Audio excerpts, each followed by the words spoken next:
তাহলে আজকে আমরা পড়বো এইচআইভি, হিউম্যান ইমিউনোডেফিসিয়েন্সি ভাইরাস।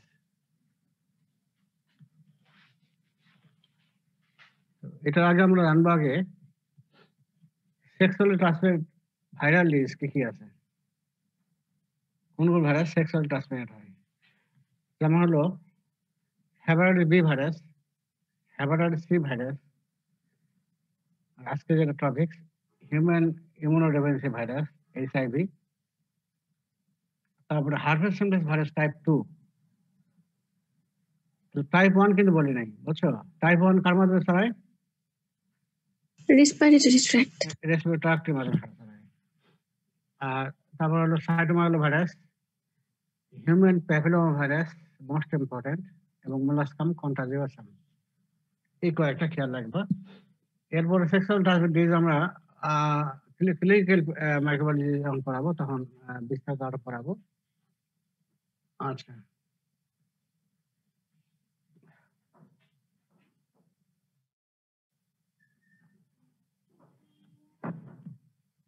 তো এইসবই জানার পরে আগে আরেকটা জানবো যে রিট্রোভাইরাস কাকে বলা হয়। এক্সাম্পল, এটা পরীক্ষা আসে, রিটেনও আসে, ভাইভাতে ধরা হয়। These are enveloped virus with an ecocidal capsid and two identical strands said to diploid of single-stranded linear positive polarity RNA. তাহলে হলো কি, এটা ইনভ্যালুড ভাইরাস এটা, এবং এটা কি ক্যাপসিডটা কি ইকোসাইডাল, মানে কি ইকোসাইডাল যদি ক্যাপসিড হয় তাহলে কি হয়, এটা কি সার্কুলার ইকোসাইডাল, তারপরে ইকোসাইডাল ক্যাপসিডটা ইকোসাইডাল, এবং এই যে তোমার এটা তো আরএনএ ভাইরাস। আরএনএ ভাইরাসের মধ্যে এটা সিঙ্গেল স্ট্র্যান্ড আরএনএ, কিন্তু এটা দুইটা আরএনএ দুই কপি থাকে, two identical strands of single strand. আমরা এইচআইভি যখন পড়বো আরো ভালো বুঝবো। আর পজিটিভ পোলারিটি, এই পজিটিভ পোলারিটি এবং নেগেটিভ পোলারিটি টার্ম আছে, এটা আমি আর এটা বলবো না, তোমার বলার জানার চেষ্টাও করবে না, তোমাদের প্রয়োজন নাই। এখন এই পজিটিভ পোলারিটি দিতে পারো না দিতে পারো, এটুকু লিখতে পারলেই হবে। ইনভলভ ভাইরাস এবং কি আরএনএ ভাইরাস, তাই তো? এবং আরএনএ কয়টা থাকে? দুইটা থাকে। আরএনএ দুই কপি থাকে, ঠিক আছে? এটা সংক্ষেপে এবার জানো। These are involved viruses with an ecocidal capsid and two identical strands set to diploid of single-stranded linear positive polarity RNA. একটু প্রথমত কঠিন মনে হচ্ছে, কিন্তু আর দেখো তাহলে বলবো। এখন এই রিট্রো ভাইরাস, দেখো রিট্রো ভাইরাসের আগে কি রিট্রো প্লাস ভাইরাস। রিট্রো মানে কি রিভার্স করবে, ব্যাকে চলে আসবে।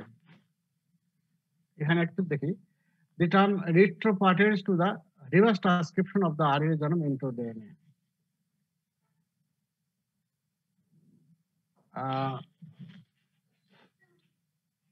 এটা যেমন হলো তোমার রিভার্স ট্রান্সক্রিপ্টেজ এনজাইম, ওটা এখনই দিয়ে না, ওটা আবার যে ইয়ে করবো, যে ইয়েটা আছে দেখবো পরে লাগাই।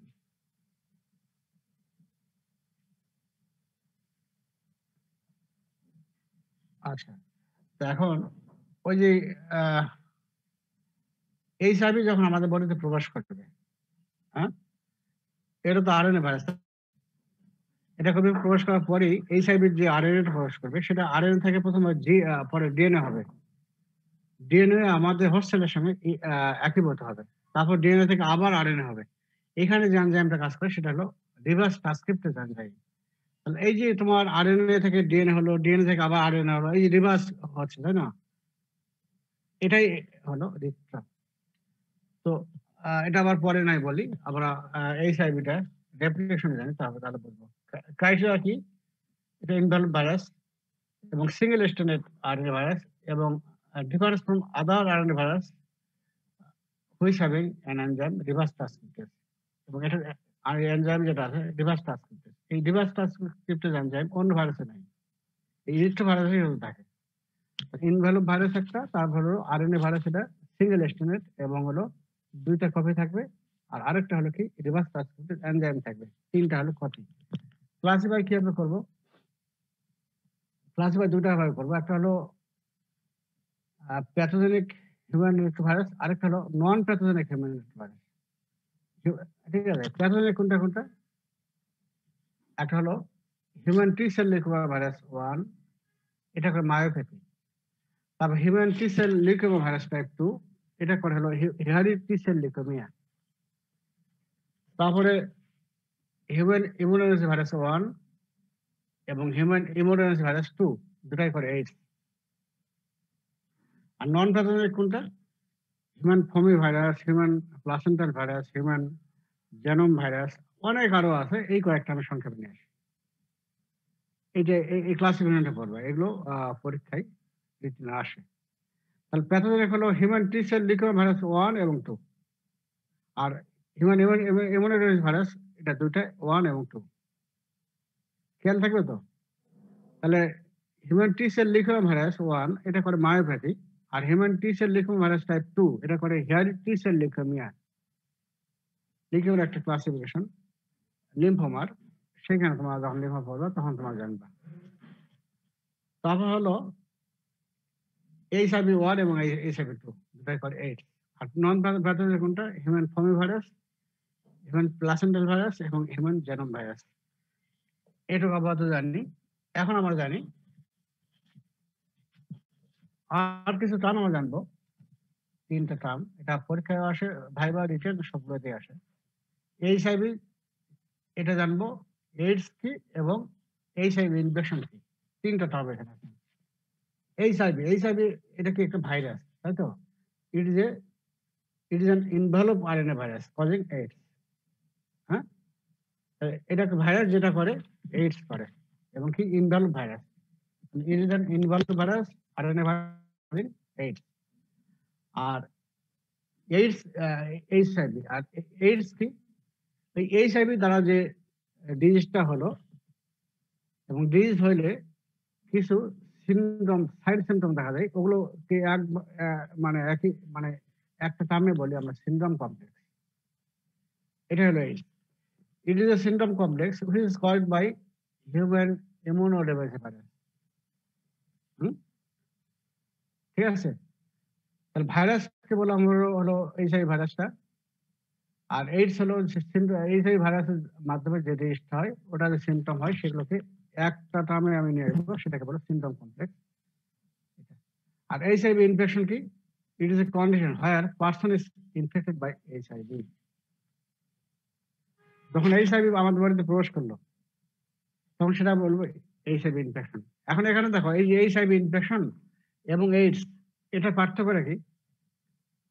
পার্থক্য হলো একটা হলো যে infected person, here the infected HIV infected person may not suffer from and symptom associated with infection, but in AIDS the person suffer from symptom related to the infection. মানে হলো এইচআইভি ইনফেকশন হলেই তোমার যে symptom থাকবে তা কিন্তু নয়। যেমন তোমার এইচআইভি হয় যখন আমাদের ভাইরাসটা যখন প্রবেশ করে, তখন কিন্তু প্রথম দিকে তোমার সিমটম থাকেই না, অনেক বছর পরে সিমটম দেখা দেয়। ঠিক আছে, 10 বছর, ধরো 10 বছর পরে এরকম দেখা যায়। এই জন্য সিমটম থাকতে পারে, নাও থাকতে পারে। কিছু সিমটম থাকে, যেমন হলো ইনফেকশাস মনোনিউক্লিওসিস লাইক সিমটম থাকে, পরে আসতেছে, এটা আরো ক্লিয়ার হবে। আর এইডস হলো কি? এইডসে তোমার যখন এইডস হয়, তখন হয় কি আমাদের রোগ প্রতিরোধ ক্ষমতা কমে যায়। আবার রোগ প্রতিরোধ ক্ষমতা যখন কমে যায়, তখন হবে কি বিভিন্ন অপরচুনিস্টিক ইনফেকশন হবে, যেমন ব্যাকটেরিয়াল ইনফেকশন হবে, ভাইরাল ইনফেকশন হবে, এগুলো প্যারাসাইটিক ইনফেকশন হবে। এবং সাপোজ মাইক্রোব্যাকটেরিয়াম টিউবারকুলোসিস দ্বারা ইনফেকশন হবে, তখন সিমটমটা যেটা হবে সেটা এই যে তোমার ওই মাইক্রোব্যাকটেরিয়াম টিউবারকুলোসিস, ওরই সিমটমটা দেখা দেবে। আমরা আরো ভালো করে পড়ি, দেখো আগে এইচআইভি ক্লাসিফিকেশন। এইচআইভি আগে আমি বললাম যে এটা দুই ধরনের, একটা HIV-1 এবং HIV-2। HIV-1 এটা কোথায় পাওয়া যায়? এটা হলো ওয়ার্ল্ড ওয়াইড, ওয়ার্ল্ড ওয়াইড। তাহলে causing most HIV infections world wide, এটাই বেশি ইনফেকশন করে।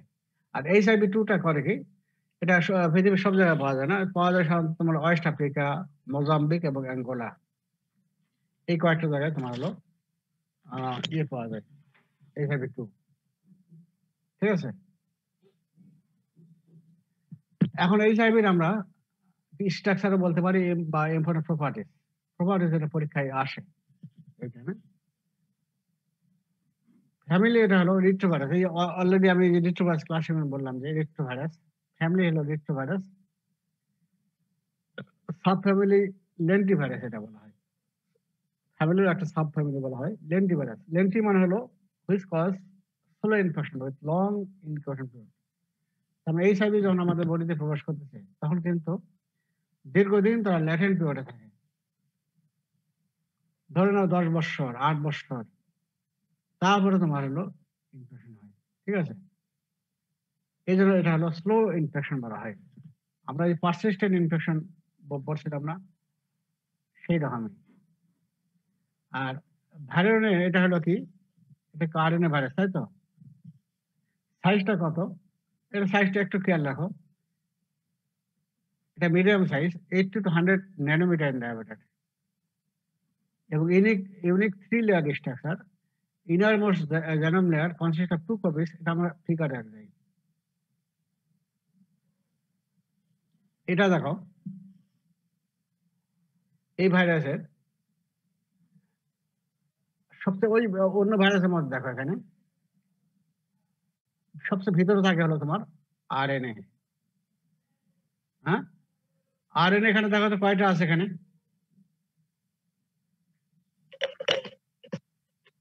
এখানে আছে আরএনএ 2টা। তাহলে ওই যে আমরা রিট্রোভার যখন পড়লাম তখন কি বলছিলাম 2 কপিস থাকবে, তাই না? এই সেই দুইটা আরএনএ আছে দেখো, 2 copies of single strand RNA, 2টা কপি, 2 আরএনএ আছে। এবং এখানে এনজাইম যেটা আছে, এনজাইমটার নাম হলো রিভার্স ট্রান্সক্রিপ্টেজ এনজাইম। এই যেখানে দেখো এনজাইম, আরএনএ 2টা, আর হলো এনজাইম হলো রিভার্স ট্রান্সক্রিপ্টেজ এনজাইম। এটাকে কাভারিং করা আছে দেখো নিউক্লিওক্যাপসিড, ক্যাপসিড, তাই তো? ক্যাপসুল এটা কি, সাইজটা কেমন? সাইজটা কি? আইকোসাহেড্রাল, ইকোসাইড্রাল, বা বলতে পারি আমরা দেখো স্ফেরিক্যাল। স্ফেরিক্যাল না, এটা হলো রেক্ট্যাঙ্গুলার বা বাস শেপ, বাস রেক্ট্যাঙ্গুলার, আয়তক্ষেত্র। ঠিক আয়তক্ষেত্র না নাকি? রেক্ট্যাঙ্গুলার। এবং এখানে একটা প্রোটিন থাকে, এটা যে প্রোটিন থাকে অ্যান্টিজেন হিসেবে কাজ করে, এটার নাম হলো P24 অ্যান্টিজেন। হ্যাঁ, P24 অ্যান্টিজেন। এবং এইখানে তোমার যেগুলো এনজাইম আছে, এনজাইম অনেকগুলো আছে এখানে। এখানে এনজাইম তোমার থাকবে হলো এই রিভার্স ট্রান্সক্রিপ্টেজ এনজাইম, ইন্টিগ্রেজ এবং প্রোটিয়েজ। এরপরে দেখো এটাকে আবার কাভারিং করা আছে, এটা হলো ইনভ্যালপ। ইনভ্যালপ ইনভ্যালপ এবং ইনভ্যালপ তো ইনভ্যালপে দেখো এখানে প্রোটিন দেখো, ইনভ্যালপে এগুলো কি গ্লাইকোপ্রোটিন, এই যে তোমার পিনের মতো, তাই তো? গ্লাইকোপ্রোটিন, গ্লাইকোপ্রোটিন এগুলো স্পাইক আছে এগুলো গ্লাইকোপ্রোটিন। এটা দেখো পিনের মতোই দেখো, এটা পিনের মাথায়, পিনের যে মাথা, এখানে যে প্রোটিনটা আছে এটা হলো, এই দেখো মাথাটা, এটা এই প্রোটিনটার নাম হলো গ্লাইকোপ্রোটিন 120, গ্লাইকোপ্রোটিন 120। এটা HIV-1 এর ক্ষেত্রে। আর HIV-2 এর ক্ষেত্রে হলো গ্লাইকোপ্রোটিন 105। তারপরে আরেকটা দেখো, এই পিনের পিনের যে তোমার এই যে অংশটা, কি বলে যে সরু অংশটা, এখানে প্রোটিন যেটা আছে এটা গ্লাইকোপ্রোটিন 41। আর তাহলে এখন আমরা দেখো এখানে পড়ি, দেখো ইউনিক 3 লেয়ার স্ট্রাকচার। ওই যে অন্যান্য ভাইরাস যে আছে ওই রকমই, এটা জাস্ট আমরা অন্যভাবে এক্সপ্রেস করছি। পরীক্ষায় এভাবে আসে। The innermost genome layer consists of 2 copies of positive stranded RNA. আমি আগে বলছি যে পজিটিভ স্ট্র্যান্ড বা নেগেটিভ স্ট্র্যান্ড এটা শুধু মুখস্থ করো। পজিটিভ স্ট্র্যান্ড কাকে বলা হচ্ছে, নেগেটিভ স্ট্র্যান্ড কাকে বলছি এটা আমি বলবো না। মাথা খারাপ করতে চাচ্ছি না। তাহলে ভিতরে সবচেয়ে ভিতরে যেটা আছে সেটা আরএনএ, এবং এটা হলো আরএনএটা কেমন, 2টা কপি আছে এবং এটা হলো পজিটিভ স্ট্র্যান্ডেড। ওকে, এরপরে দেখো একে কভার করে আছে, দেখো ক্যাপসিড। ক্যাপসিড এটা শেপটা কি, রেক্ট্যাঙ্গুলার শেপ বা বার শেপ।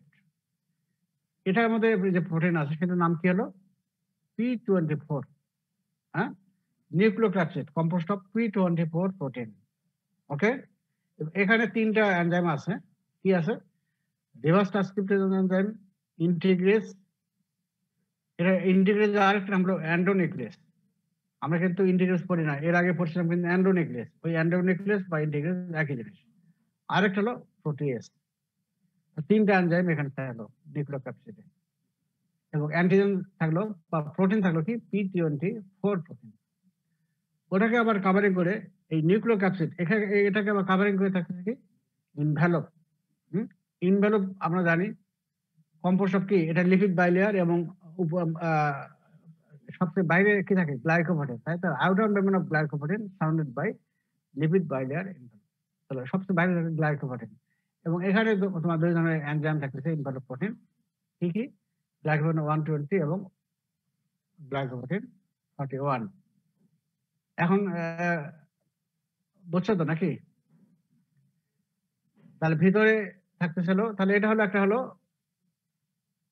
ফ্যামিলি হলো রিট্রোভাইরাস, এবং রিট্রোভাইরাসটা কি আরএনএ ভাইরাস, তাই তো। এবং এখানে আরএনএ ভাইরাসের একটা স্পেশাল ক্যারেক্টার কি, এটা হলো 2টা আরএনএ থাকবে, 2টা আরএনএ থাকবে এবং পজিটিভ স্ট্র্যান্ডেড আরএনএ। হ্যাঁ, তারপরে দেখো ভাইরাস হলো সাবফ্যামিলি ল্যান্টিভাইরাস, কি জন্য এটা স্লো ইনফেকশন করে, এই জন্য ল্যান্টিভাইরাস বলা হচ্ছে। আর ভাইরাস সাইজ হলো 80 to 100 ন্যানোমিটার। আর 3টা লেয়ার আছে অন্য ভাইরাসের মতোই। মাঝখানে একবারে প্রথম সেন্ট্রালি যেটা আছে সেটা হলো আরএনএ থাকবে, এবং এটা 2টা কপি থাকবে এবং কপি পজিটিভ স্ট্র্যান্ডেড। তারপরে তোমার হলো ওকে ঘিরে আছে হলো ক্যাপসিড। ক্যাপসিড হলো বার শেপ বা রেক্টাঙ্গুলার শেপ, এবং এখানে প্রোটিন আছে 24 প্রোটিন, এবং এখানে এনজাইম 3 ধরনের, একটা রিভার্স ট্রান্সক্রিপ্ট এনজাইম, ইন্টিগ্রেজ এবং প্রোটিন এনজাইম। আর এই দুটাকে কাভারিং করে আবার আছে হলো ইনভ্যালপ। ইনভ্যালপ কি লিপিড বাইলেয়ার, লিপিড দিয়ে গঠিত, এবং আরো কি থাকে গ্লাইকোপ্রোটিন থাকে। এবং এই গ্লাইকোপ্রোটিনের মধ্যে 2টা প্রোটিন আছে, এটা হলো গ্লাইকোপ্রোটিন 120 এবং গ্লাইকোপ্রোটিন 41। এই তোমার হলো স্ট্রাকচার। তাহলে আগের মতোই, ঠিক আছে, খেয়াল থাকবে তো নাকি? রিটেন আসে, ভাই বাদ আমরা নাও ধরি, কিন্তু রিটেন আসবে। এটা দেখো এটাও অন্যভাবে এক্সপ্রেস করা হচ্ছে, একই হবে একই জিনিসই, এটা আবার ফুল দিয়ে ফুল। হ্যাঁ, ফুলের শব্দ হয়, কিন্তু ফুল দিয়ে কি করা হয়, অনেক কিছু করা হয়, তাই তো। এই ফুল দিয়ে একবারে এমনই ফুল আছে যে এই ফুল দিলে সে আর বাঁচবে না। হম, যেমন ইন্ডিয়ান প্রাইম মিনিস্টার ছিল কি রাজীব গান্ধী, তাকে ফুলের মালা দেওয়া হয়েছিল, বা বিভিন্ন রাষ্ট্রনায়কদেরকে সন্ত্রাসী মারা হয়, ফুলের মালা দিয়ে তাকে শেষ করে দেওয়া হয়, তাই না? সেই ফুলের মালা। আচ্ছা, আগেরটা তোমরা আঁকবা, ওটা হলো প্রথম দিকে একটু কঠিন মনে হবে, দেখো। তারপরে এই যে এতক্ষণ যে আমরা পড়লাম স্ট্রাকচারটা, ওই স্ট্রাকচার যদি ভালো করে বোঝো তাহলে আমরা এটা বলবো, ইয়ে করবো যে এখানে কি কি জিন আছে, কি কি প্রোটিন আছে, এবং এগুলোর ফাংশন কি। হ্যাঁ, এই যে genes and protein of HIV. জিনকে আমরা 3টা ভাগে ভাগ করবো। একটা হলো স্ট্রাকচারাল জিন, আরেকটা বলবো হলো regulatory gene that are required for replication, আর 3 নম্বরে বলবো অ্যাক্সেসরি জিন, যেগুলো নট রিকোয়ার্ড ফর রেপ্লিকেশন। 3টা হেডলাইনে ভাগ করবো। এটা কিন্তু আমরা ভাইভাতে ধরি না, রিটেনে আসে। এবং যখন রেপ্লিকেশন পড়বো তখন এটা আমাদের একটু হেল্প করবে। স্ট্রাকচারাল জিন হলো ৩ ধরনের। একটা গ্যাগ জিন, পল জিন এবং এনভেলপ জিন। গ্যাগ জিন, পল জিন এবং এনভেলপ জিন। গ্যাগ জিন, গ্যাগ জিনটা থাকে হলো তোমার এটা হলো তোমার প্রোটিন তৈরি করে কোনটা? P24 প্রোটিন, P7 এবং P17। বেশ করে P24 এবং P17 এই দুটো অবশ্যই খেয়াল রাখবা। P24 এবং P17 প্রোটিন। P24 প্রোটিন এর কাজ হলো নিউক্লিওক্যাপসিড তৈরি করা। P17 প্রোটিন এর কাজ হলো ম্যাট্রিক্স প্রোটিন তৈরি করা। আর পলজিন হলো এগুলো ভিন্ন এনজাইম। এই যে আমরা জানলাম যে এই সাইডে কয়টা এনজাইম আছে? 3টা এনজাইম। এই 3টা এনজাইমকে তারা তৈরি করে। যেমন reverse transcriptase enzyme, integrase enzyme এবং protease enzyme. Reverse transcriptase enzyme কি করে? Transcribes RNA genome into DNA.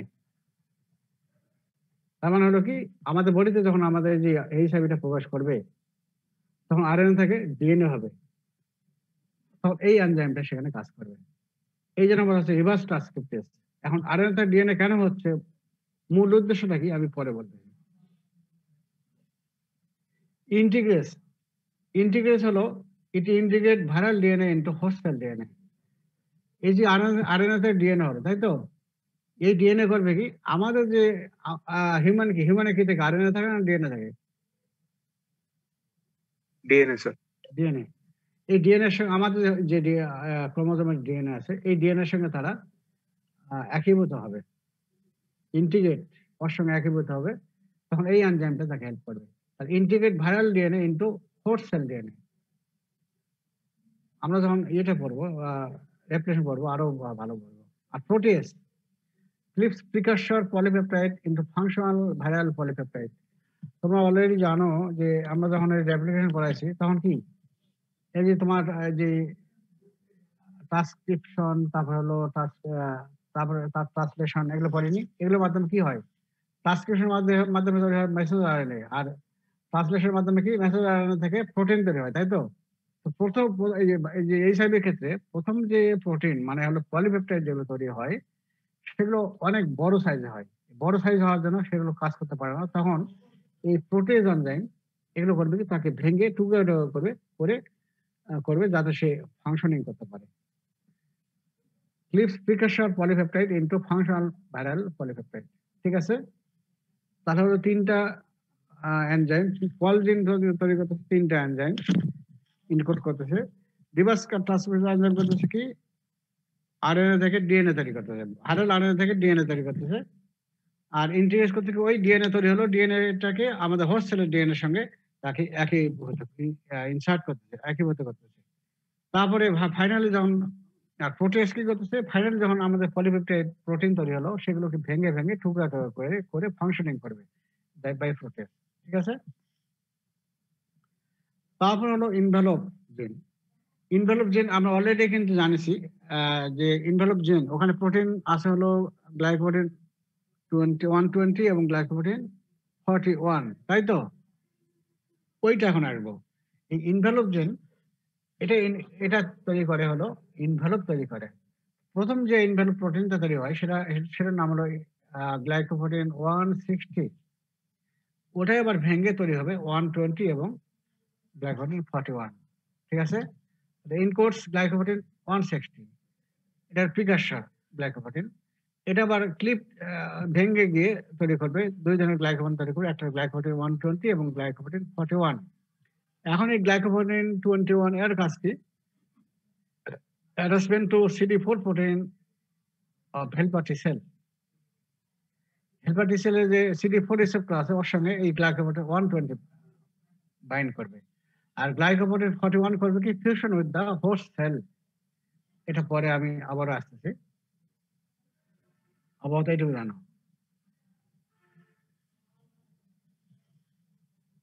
আচ্ছা, তারপর হলো 2 নম্বর হেডলাইন কি, regulatory gene that are required for replication. ভাইরাসের রেপ্লিকেশন এটা করার জন্য এটা লাগবে। কি কি আছে? ট্যাট জিন এবং রিপ জিন, সংক্ষেপে ট্যাট, ট্যাট এবং রিপ জিন, ট্যাট এবং রিপ জিন। ট্যাট এটা ইয়ে করে কি, প্রোটিন তৈরি করে, ট্যাট প্রোটিন। এটা করবে কি, অ্যাক্টিভেশন ট্রান্সক্রিপশন অফ ভাইরাল জিন, মানে ওই যে তোমার হলো মেসেঞ্জার আরএনএ তৈরি করবে, ঠিক আছে? ট্রান্সক্রিপশন মানে কি, মেসেঞ্জার আরএনএ তৈরি হয়, তাই তো? এখানে মেসেঞ্জার আরএনএ তৈরি করবে এই ট্যাট জিনটা। অ্যাক্টিভেশন ট্রান্সক্রিপশনটাকে অ্যাক্টিভেশন করে করে কি করবে, করবে তোমার মেসেঞ্জার আরএনএ তৈরি করবে। আর রিপ জিনটাকে করবে, এই যে মেসেঞ্জার আরএনএ তৈরি হলো, এটা তৈরি হয় তোমার নিউক্লিয়াসে, নিউক্লিয়াস থেকে তোমার সাইটোপ্লাজমে নিয়ে যাবে। রিপ জিনটা করবে কি, transport late messenger RNA from nucleus to cytoplasm. তাহলে এটা রেপ্লিকেশন। তাহলে ভাইরাল আরএনএ, মেসেঞ্জার আরএনএ তো প্রথম তৈরি হলো, মেসেঞ্জার আরএনএ থেকে সেটা নিউক্লিয়াস তৈরি হলো, সেখান থেকে আবার নিয়ে গেল সাইটোপ্লাজমে। আর অ্যাক্সেসরি জিন কি কি আছে, নেব জিন, তারপরে ভিপ জিন, ভিপিআর জিন এবং ভিপিইউ জিন। এগুলো যদি খেয়াল নাও থাকে, যারা খেয়াল রাখতে পারবা তারা করিও, না যারা খেয়াল রাখতে পারবে না আমাকে নামগুলো লিখিও। ভাইবাতে আমরা কখনোই ধরবো না, এই জন্য ভয় পাওয়ার কিছু নাই। এই জন্য কে পড়বা কে পড়বা না সেটা তোমায় সিদ্ধান্ত নেবা। আচ্ছা, নিপ জিনটা কি করে, নিপ প্রোটিন তৈরি করে, নেপ জিন। এটা কি করবে, decrease CD4 protein and class MSC1 protein on surface of infected cell. So CD8 plus cell cannot recognize and kill virus. তার মানে হলো কি, এই যে যখন একটা ভাইরাস যখন একটা সেলকে ইনফেকশন করে, তখন ওই সেলটা, তখন ওই ইনফেক্টেড সেলে কি হয়, ওই ভাইরাসটাকে, ভাইরাসের কি, ভাইরাস ভেঙে ভেঙে যায়, তো ভেঙে গিয়ে কি ওটা কি MSC1 এর সঙ্গে বাইন্ড করবে, করে কি করবে, সেলের সারফেস যখন চলে আসবে, তখন এই CD8 সেলটা তোমার কি করবে, তাকে রিকগনাইজ করবে এবং তাকে ওই ভাইরাস ইনফেক্ট সেলকে তারা মারবে। তাহলে এটা কিন্তু এই নেপ জিনটা করবে কি, এই CD4 প্রোটিনটাকে ডিক্রিজ করে দেবে। তারপরে ওই যে ক্লাস 1 MSC প্রোটিন যে তোমার ভাইরাস সেল, ইনফেক্টেড সেলে যে ডিসপ্লে হয়, এটা ডিসপ্লে হতে দেবে না। না হলে হবে কি, এই CD8 সেলটা ওই ইনফেক্টেড সেলটাকে চিহ্নিত করতে পারবে না। তারপরে চিহ্নিত করতেই যদি না পারে যে কোথায় ইনফেক্টেড সোর আছে, ডাকাত আছে, তাকে চিহ্নিত করতে না পারে, তাহলে পুলিশ কি করবে, চোর ডাকাত ধরতে পারবে, পারবে না। তেমনই CD8 প্লাস T সেলটাও ওই ইনফেক্টেড ভাইরাস ইনফেক্টেড সেলকে চিহ্নিত করতে পারবে না, যার ফলে ওকে মারতে পারবে না। এটা হলো কাজ, ঠিক আছে? Decrease CD4 protein and class 1 MSC protein on surface of infected cells, so CD8 plus cells cannot recognize and kill virus. ভিপজিন এগুলো আর আমি বলতে চাচ্ছি না, এটা সোজা কথা ইনফেক্টিভিটি বাড়ায় দেয়। অ্যাপোবেক 3G প্রোটিন, এটা আমাদের ডিফেন্স মেকানিজম। ভাইরাসের এটা পড়ানো হয় না, এটা পরে পড়ানো হবে। এর ডিফেন্স মেকানিজম, এই ডিফেন্স মেকানিজম কমে দেয়, ইনহিবিট করে। enhances inactivity by infectivity by inhibiting the action of ApoBec 3G. এটা যখন পড়বো তখন আমরা জানবো, শুধু এইটুকু এখন জানো। আর ভিপিআর এটা কি আর বলবো, বলতে যাচ্ছি না আমি। ভিপিউজেনটা কি করে, এই ভাইরাস যে তৈরি হলো, এটা সেল থেকে রিলিজ হতে সাহায্য করে। তাহলে মোটামুটি আমরা আবারও আসি, এই গুরুত্বপূর্ণ, এগুলো লাগবে। যেমন ডায়াগনোসিস যখন করবো তখন এই জিনিসগুলো আসবে, P24 জিনিসগুলো আসবে। তাহলে আমরা ভাবলাম হলো স্ট্রাকচারাল জেন, তারপর হলো regulatory gene that are required for replication, আর কিছু হলো অ্যাক্সেসরি জেন। স্ট্রাকচারাল জেন কি আছে, গ্যাগ জেন, পল জেন এবং ইনভেলপ জেন। গ্যাগ জেনের কাজ কি, এটা প্রোটিন ইনপুট করে P24 P17, আর হলো মেইনলি P24 প্রোটিন, এটার কাজ হলো নিউক্লিওক্যাপসিড তৈরি করা। আর P17 প্রোটিন এটা কাজ করে ম্যাট্রিক্স প্রোটিন তৈরি করা। আর পলজিন কি করবে? এটা হলো এই সাইডে যে ৩টা এনজাইম আছে এগুলোকে তৈরি করবে। যেমন রিভার্স ট্রান্সক্রিপ্টেজ ইনটিগ্রেজ এবং প্রোটেজ এনজাইম তৈরি করবে। এবং রিভার্স ট্রান্সক্রিপ্টের কাজ হলো কি? ভাইরাস যখন প্রবেশ করলো তখন আরএনএ তো ভাইরাস এটা আরএনএ থেকে ডিএনএ তৈরি করবে। আর ইন্টিগ্রেজ কি? ওই যে ডিএনএ তৈরি হলো এটা আমাদের হোস্ট সেলের সঙ্গে একীভূত হবে। আর প্রোটেজ কি হলো? যে ভাইরাস যখন লাস্ট ইয়েতে কি ট্রান্সলেশনে পলিপেপটাইড তৈরি হলো, যে লার্জ যেটা হয় নন ফাংশনিং সেটাকে ভেঙে ভেঙে টুকরা করে দিয়ে ছোট করবে এবং ফাংশনাল করবে। আর ইনভলভ জিন প্রথম তৈরি করে কি ইনপুট করে 160, এটা আবার ভেঙে তৈরি হবে তোমার গ্লাইকোপ্রোটিন 120 এবং গ্লাইকোপ্রোটিন 140 গ্লাইকোপ্রোটিন 41 120 এর কাজ কি? অ্যাটাচমেন্ট লেভেলে হেল্প করে। এটা ভাইরাসের কার সঙ্গে বাইন্ড করবে? আমাদের বডির হেল্পার টি সেলের যে CD4 প্রোটিন রিসেপ্টর আছে ওর সঙ্গে বাইন্ড করবে। আর CD4 41 করবে কি? ফিউশনে এই হোস্ট সেলের সঙ্গে ওই যে গ্লাইকোপ্রোটিন 120 যে প্রথম যে অ্যাটাচমেন্ট করলো তারপর এটা ফিউশন করবে। তারপর ট্র্যাট জিন কি কাজ কি হলো?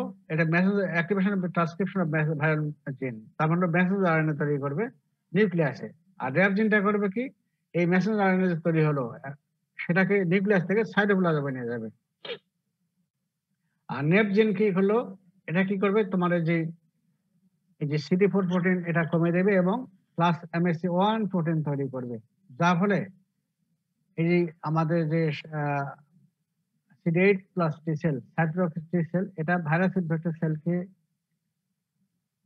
চিহ্নিত করতে পারবে, চিহ্নিত করতে পারবে না, যার ফলে তাকে ডিস্ট্রয় কিল করতে পারবে না। এটাই কাজ। তারপর ভিপ জিনটা হলো কি? ইনফেক্টিভিটিটা বাড়ায় দেবে। কিভাবে বাড়ায় দেবে? এই যে অ্যালফাবেট 3G এটা আমাদের ডিফেন্স মেকানিজম, এটার অ্যাক্টিভিটি কমায় দেবে। আর লাস্টলি ভিপিউটা কি হবে? এটা ওই যে ভাইরাস তৈরি হলো এটাকে সেল থেকে বাইর করতে হেল্প করবে। এই তোমার হলো মোটামুটি কাজ। এখন খেয়াল রাখবো তো এটা। হ্যালো, থাকবে স্যার। একটু কঠিন হলো একটু মনে রাখা স্যার কঠিন স্যার। না, কিন্তু আমি যেভাবে তোমাকে সিকোয়েন্সে বললাম এইভাবে সিকোয়েন্সগুলো খেয়াল রাখো। জি স্যার। তারপর এখন দেখো এই যে এইচআইভি রেপ্লিকেশন এইখানে এখন লাগবে। এই এত কিছু তোমাদের লাগবে না, এটা তোমাদের সম্ভবত রিটেনে আসে না। তোমার একটু দেখে নেবা, তোমার ওই যে প্র্যাকটিক্যাল লাইফে যেমন যাবা তো তখন এটা খুবই প্রয়োজন তোমাদের জন্য হবে। আমরা ভাগ করবো হলো ওই যে এইচআইভি ভাইরাসের যে রেপ্লিকেশন স্টেজ গুলো ওইভাবেই। একটা হলো প্রথম হয় কি অ্যাটাচমেন্ট, তাই তো? আর্লি ইভেন্ট, মিডল ইভেন্ট এবং লেট ইভেন্ট, তাই তো? আর্লি ইভেন্টে কি বলা হয়? আর্লি ইভেন্টে অ্যাটাচমেন্ট, তারপর হলো আর কি penetration. পেনিট্রেশন, বা এই যে আগে ফিউশন হবে তারপর পেনিট্রেশন হবে, এই যে ফিউশন, তারপরে রিভার্স ট্রান্সক্রিপশন হবে, ইন্টিগ্রেশন হবে, এটা একটু ভিন্নভাবে বলাচ্ছি।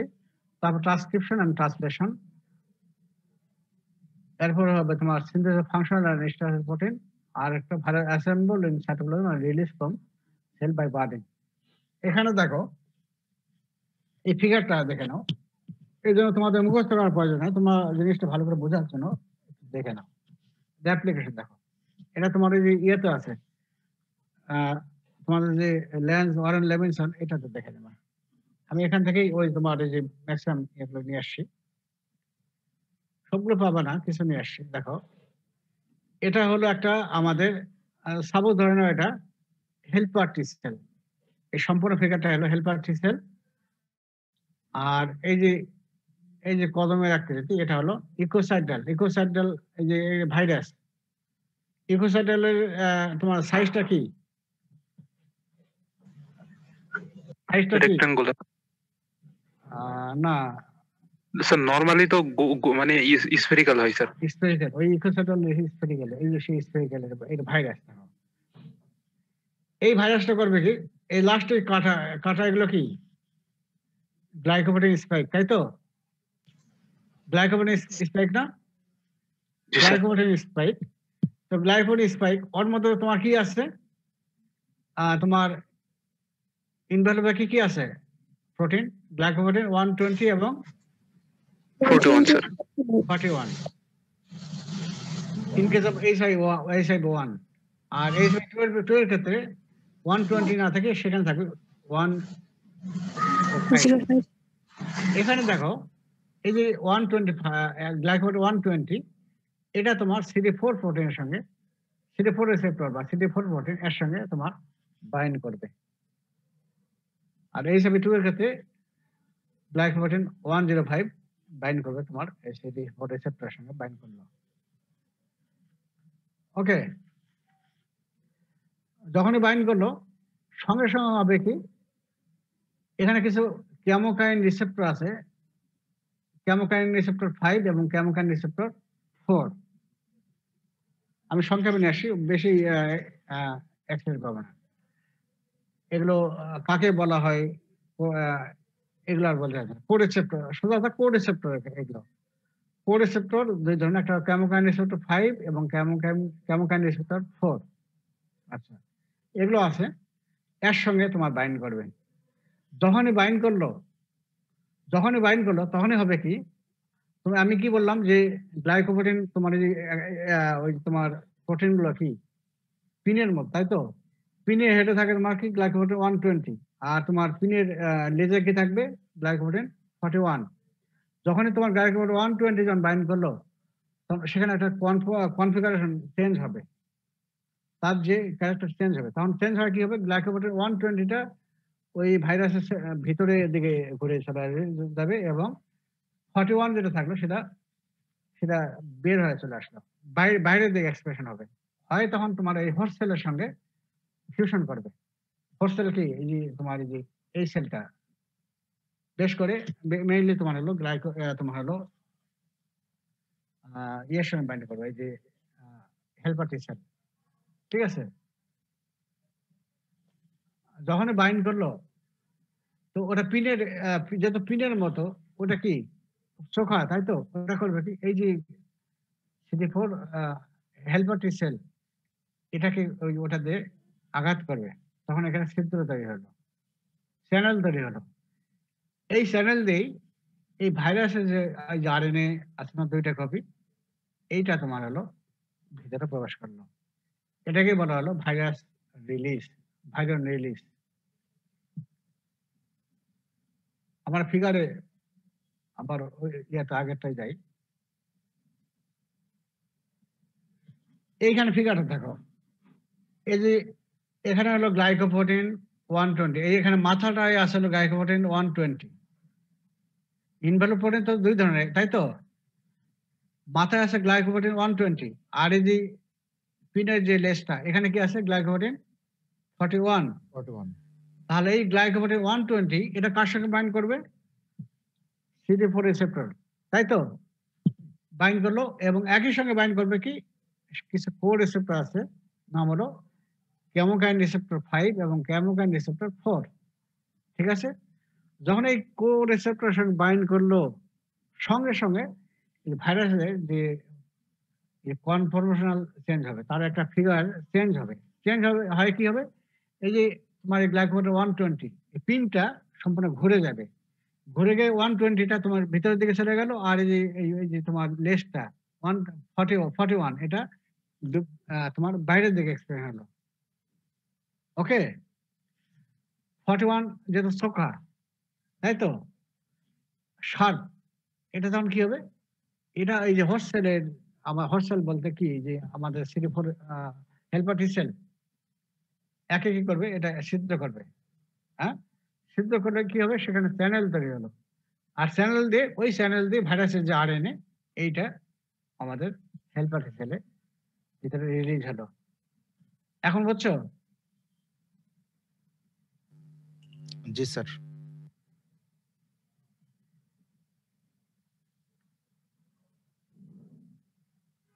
তাহলে এখানে এখন দেখো, তাহলে এইখানে তাহলে তোমার হলো একটু ভাইরাস রিলিজ হলো, দুইটা কপি নিউক্লিক অ্যাসিড তৈরি আসলো, দুইটা কপি আসলো এখানে, তাই তো? এটা হলো কি RNA আসলো। আরএনএ আসে হলো কি, আরএনএ থাকে, এর উপরে কাজ করে তোমার হলো রিভার্স ট্রান্সক্রিপ্টেজ এনজাইম কাজ করবে, করে এখান থেকে তোমার তৈরি হবে ডিএনএ হবে। এই জন্য বলা হচ্ছে রিট্রোভাইরাস। আরএনএ থাকলো কিন্তু ডিএনএ তৈরি হলো, রিভার্স হলো, এই ডিএনএ কপি, ডিএনএ তৈরি হলো। এখন এই ডিএনএ ভাইরাল ডিএনএ, এটাকে বলা হয় ভাইরাল প্রো ভাইরাল ডিএনএ।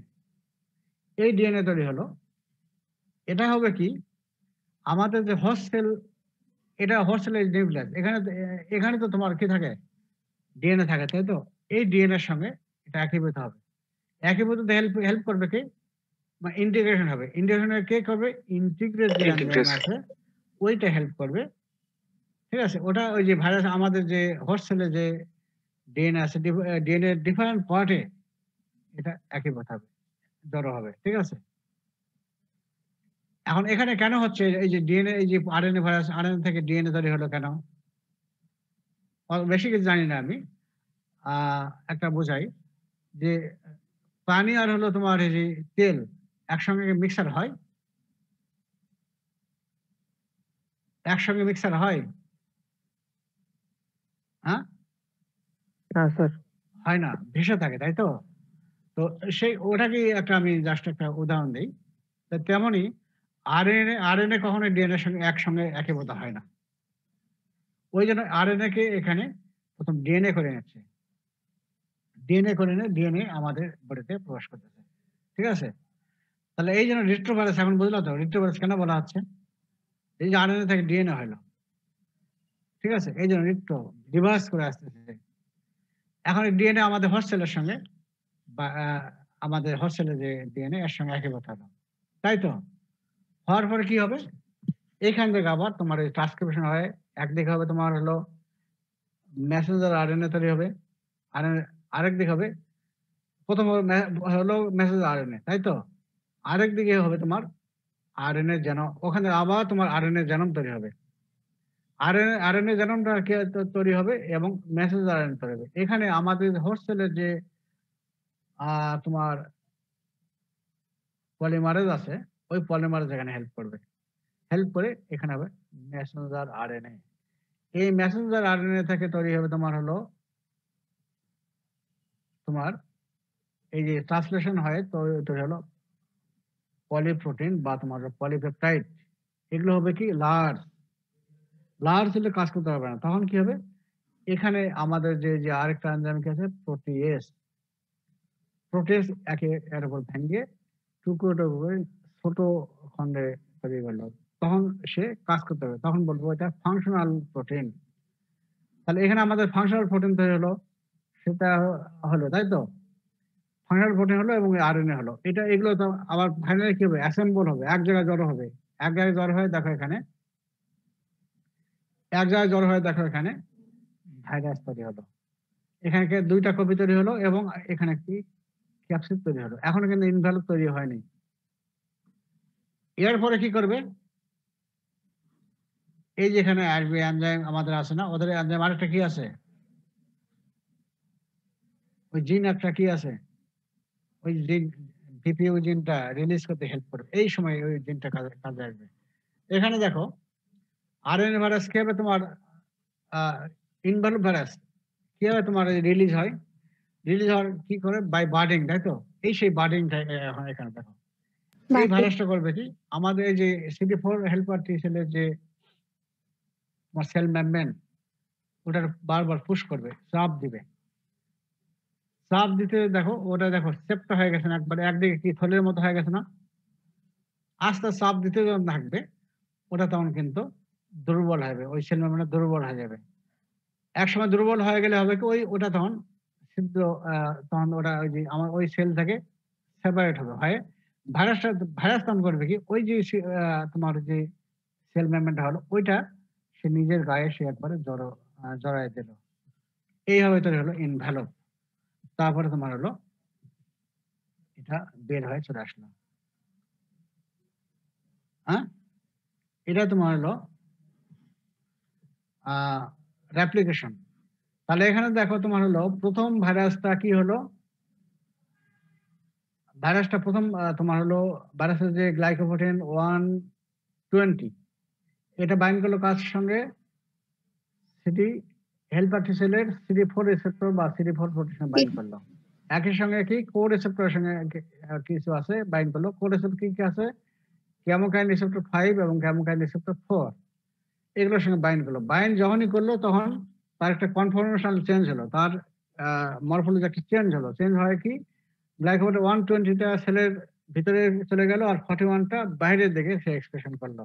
এবং ওটা যেহেতু শার্প, ওটা কি করবে? সেলের ভিতরে যখন সেল মেমব্রেনকে সে কি করবে? হোল তৈরি করবে, ছিদ্র তৈরি করবে। ওই হোল দিয়ে ছিদ্রতে কি করবে? আরএনএ আর এই ভাইরাল যে আরএনএ এটা আমাদের হোস্ট সেলে যে সেটা ইয়ে করলো, ইনফেকশন করলো সেখানে রিলিজ হলো। সেটা কি হলো? রিলিজ হলো কি? আরএনএ হলো। এখন আরএনএ থেকে কি হবে? ডিএনএ হবে। এখানে কোন এনজাইম আসবে? রিভার্স ট্রান্সক্রিপশন এনজাইম আসবে। ট্রান্সক্রিপ্টেজ এনজাইম আসবে। ডিএনএ হলো। ডিএনএ তখন আবার কি করবে? আমাদের যে হোস্ট সেলের যে ডিএনএ ওর সঙ্গে একীভূত হবে। এটাকে বলা হয় ইন্টিগ্রেশন। এটাকে বলা হচ্ছে ইন্টিগ্রেশন। এবং এখানে হেল্প এনজাইম কোন এনজাইম হেল্প করবে? ইন্টিগ্রেস বা আরেকটা নাম হলো এন্ডোনিউক্লিয়াস। ঠিক আছে? তারপরে পরে ফিগারে পরের স্টেজে আসো এবং এই যে এইখানে যে ইন্টিগ্রেশন হলো, এই ইন্টিগ্রেশন হওয়ার পরে কিন্তু বহুদিন কিন্তু তারা কিন্তু থাকে, কিন্তু সহজে কিন্তু সঙ্গে সঙ্গে কিন্তু এই ভাইরাস তৈরি হয় না। তারপরে এখানে দেখো সরি ভুল বললাম, এখানে ভাইরাস তাড়াতাড়ি তৈরি হবে এখানে। আচ্ছা এখানে তারপরে দেখো, তারপরে কি হবে? ট্রান্সক্রিপশন এবং ট্রান্সলেশন হবে এবং আরএনএ যেন এক্সপ্রেশন হবে। 3টা জিনিস হবে। এখানে ট্রান্সক্রিপশনের মাধ্যমে কি হবে? মেসেঞ্জার আরএনএ তৈরি হবে। আরেকটি কি? ট্রান্সলেশনের মাধ্যমে কি? প্রোটিন তৈরি হবে, তাই তো? প্রোটিন তৈরি হলো।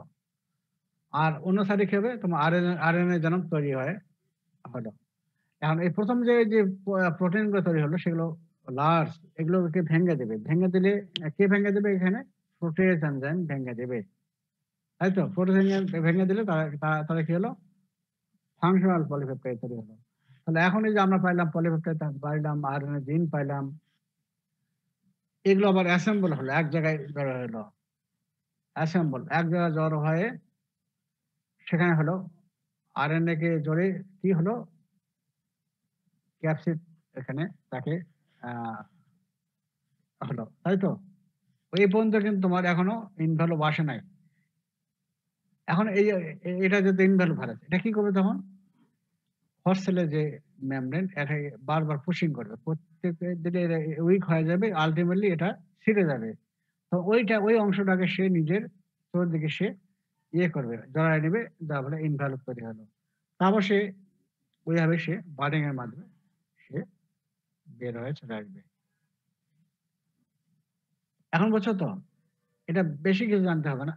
এখানে তোমাদের ফিগারটা আসবে, এখানে দেখো তো। না আসে না। এটা আমি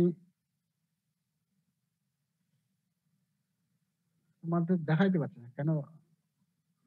না, আচ্ছা এটা একটু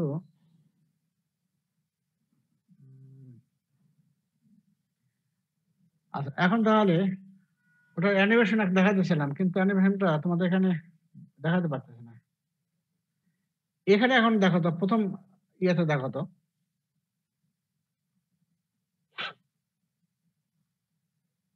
রিট্রোভাইরাস। এখন তো রিট্রোভাইরাস এখন বলছো কিনা? These are involved virus with an ecocidal capsid and two identical strands of single-stranded linear positive polarity RNA. মানে মোট কথা হলো যে এটা একটা ইনভ্যালভ ভাইরাস এবং ক্যাপসিডটার সাইজ কি ইকোসাইডাল, এবং এখানে আরএনএ করা আছে সিঙ্গেল স্ট্যান্ডার্ডই করা থাকে, 2টা আরএনএ থাকে, 2টা থাকবে স্যার। 2 কপি থাকে। ঠিক আছে? তাহলে এখন বুঝলা তো? একটা মুখস্থ করি এটা। ঘুরায় বেসায় সহজ জিনিসটাকে ঘুরায় বেসায় বিভিন্ন ভাবে কঠিন ভাবে নিয়ে আসে। এই হলো অবস্থা। আমাদের পন্ডিতরা এটাই করে। তাহলে এই রিট্রোভাইরাস এটাই, ঠিক আছে? These are involved virus with an ecocidal capsid and two identical strands of single-stranded linear positive polarity RNA. RNA থাকতেছে হলো সিঙ্গেল স্ট্র্যান্ড দুইটা কপি থাকতেছে, 2 আরএনএ স্ট্র্যান্ড মানে দুইটা কপি থাকতেছে। আর রিট্রো বলা হচ্ছে কেন? Retro pertains to the reverse transcription of RNA genome into DNA. এই যে আরএনএ থেকে ডিএনএ, এই যে আরএনএ এই তো এইচআইভি তো আরএনএ ভাইরাস। আরএনএ আমাদের বডিতে যখন প্রবেশ করতেছে তখন কি হচ্ছে? আরএনএ থেকে ডিএনএ হচ্ছে, তাই তো? ব্যাকে চলে যাচ্ছে, তাই তো?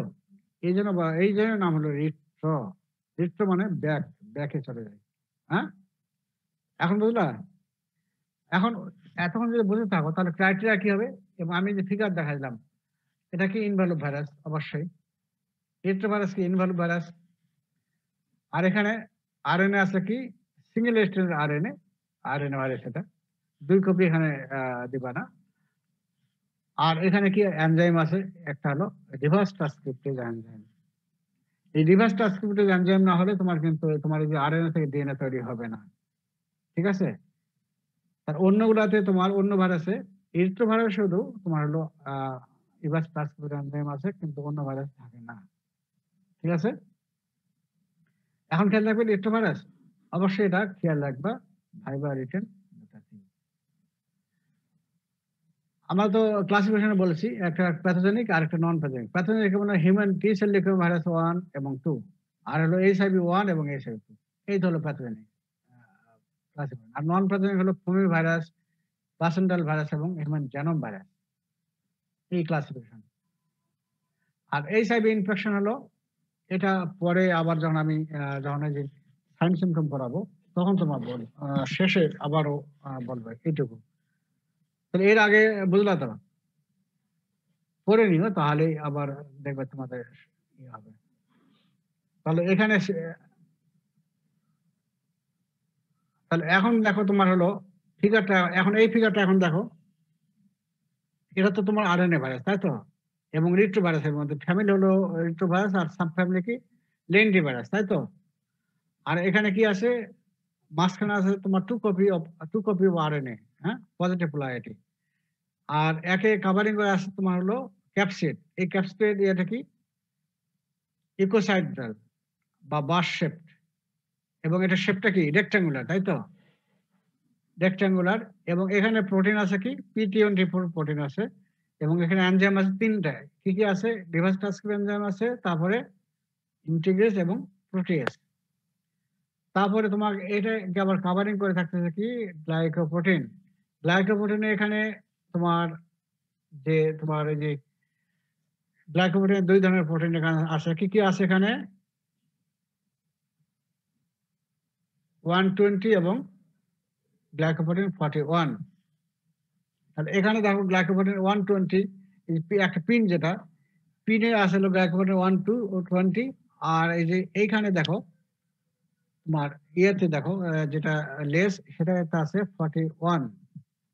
আর তোমার এইচআইভি 2 তে তোমার 120 থাকে না, সেখানে থাকে হলো তোমার গ্লাইকোপ্রোটিন 105, 105। এই হলো তোমার ফিগার, তাই তো?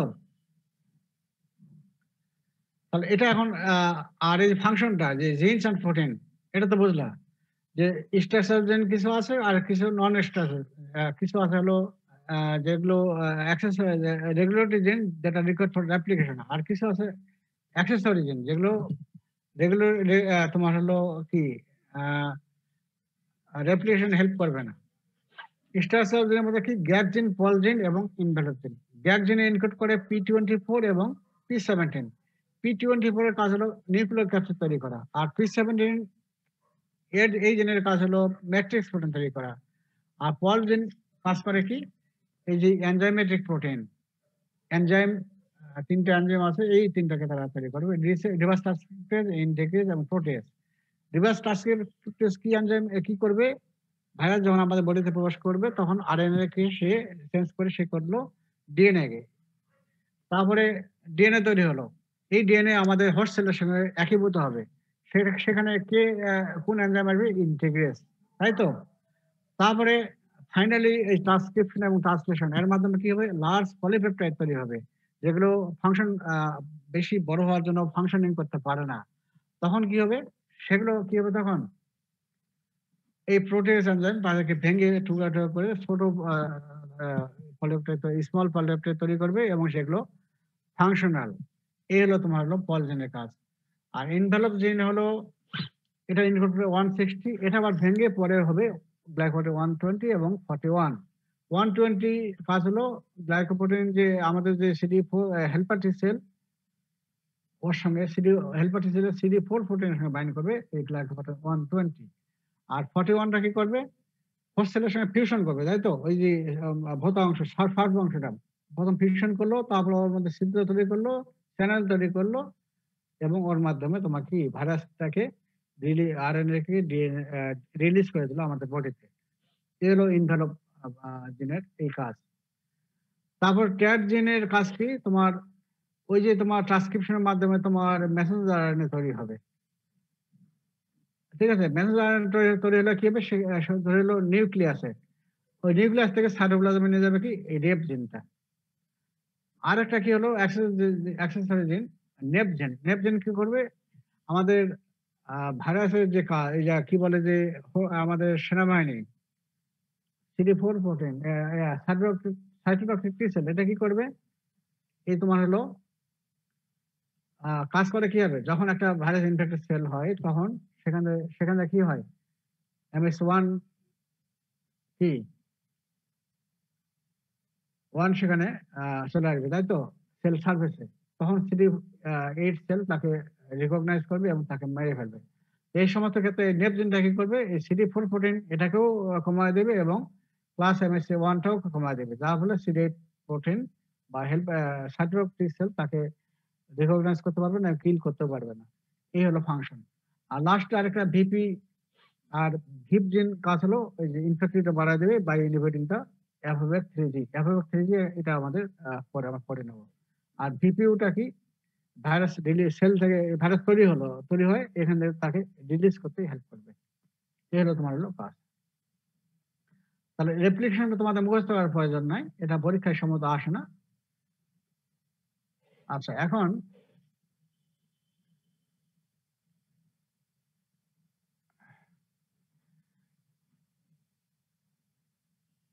আচ্ছা এইচআইভি ট্রান্সমিশন কিভাবে হয়,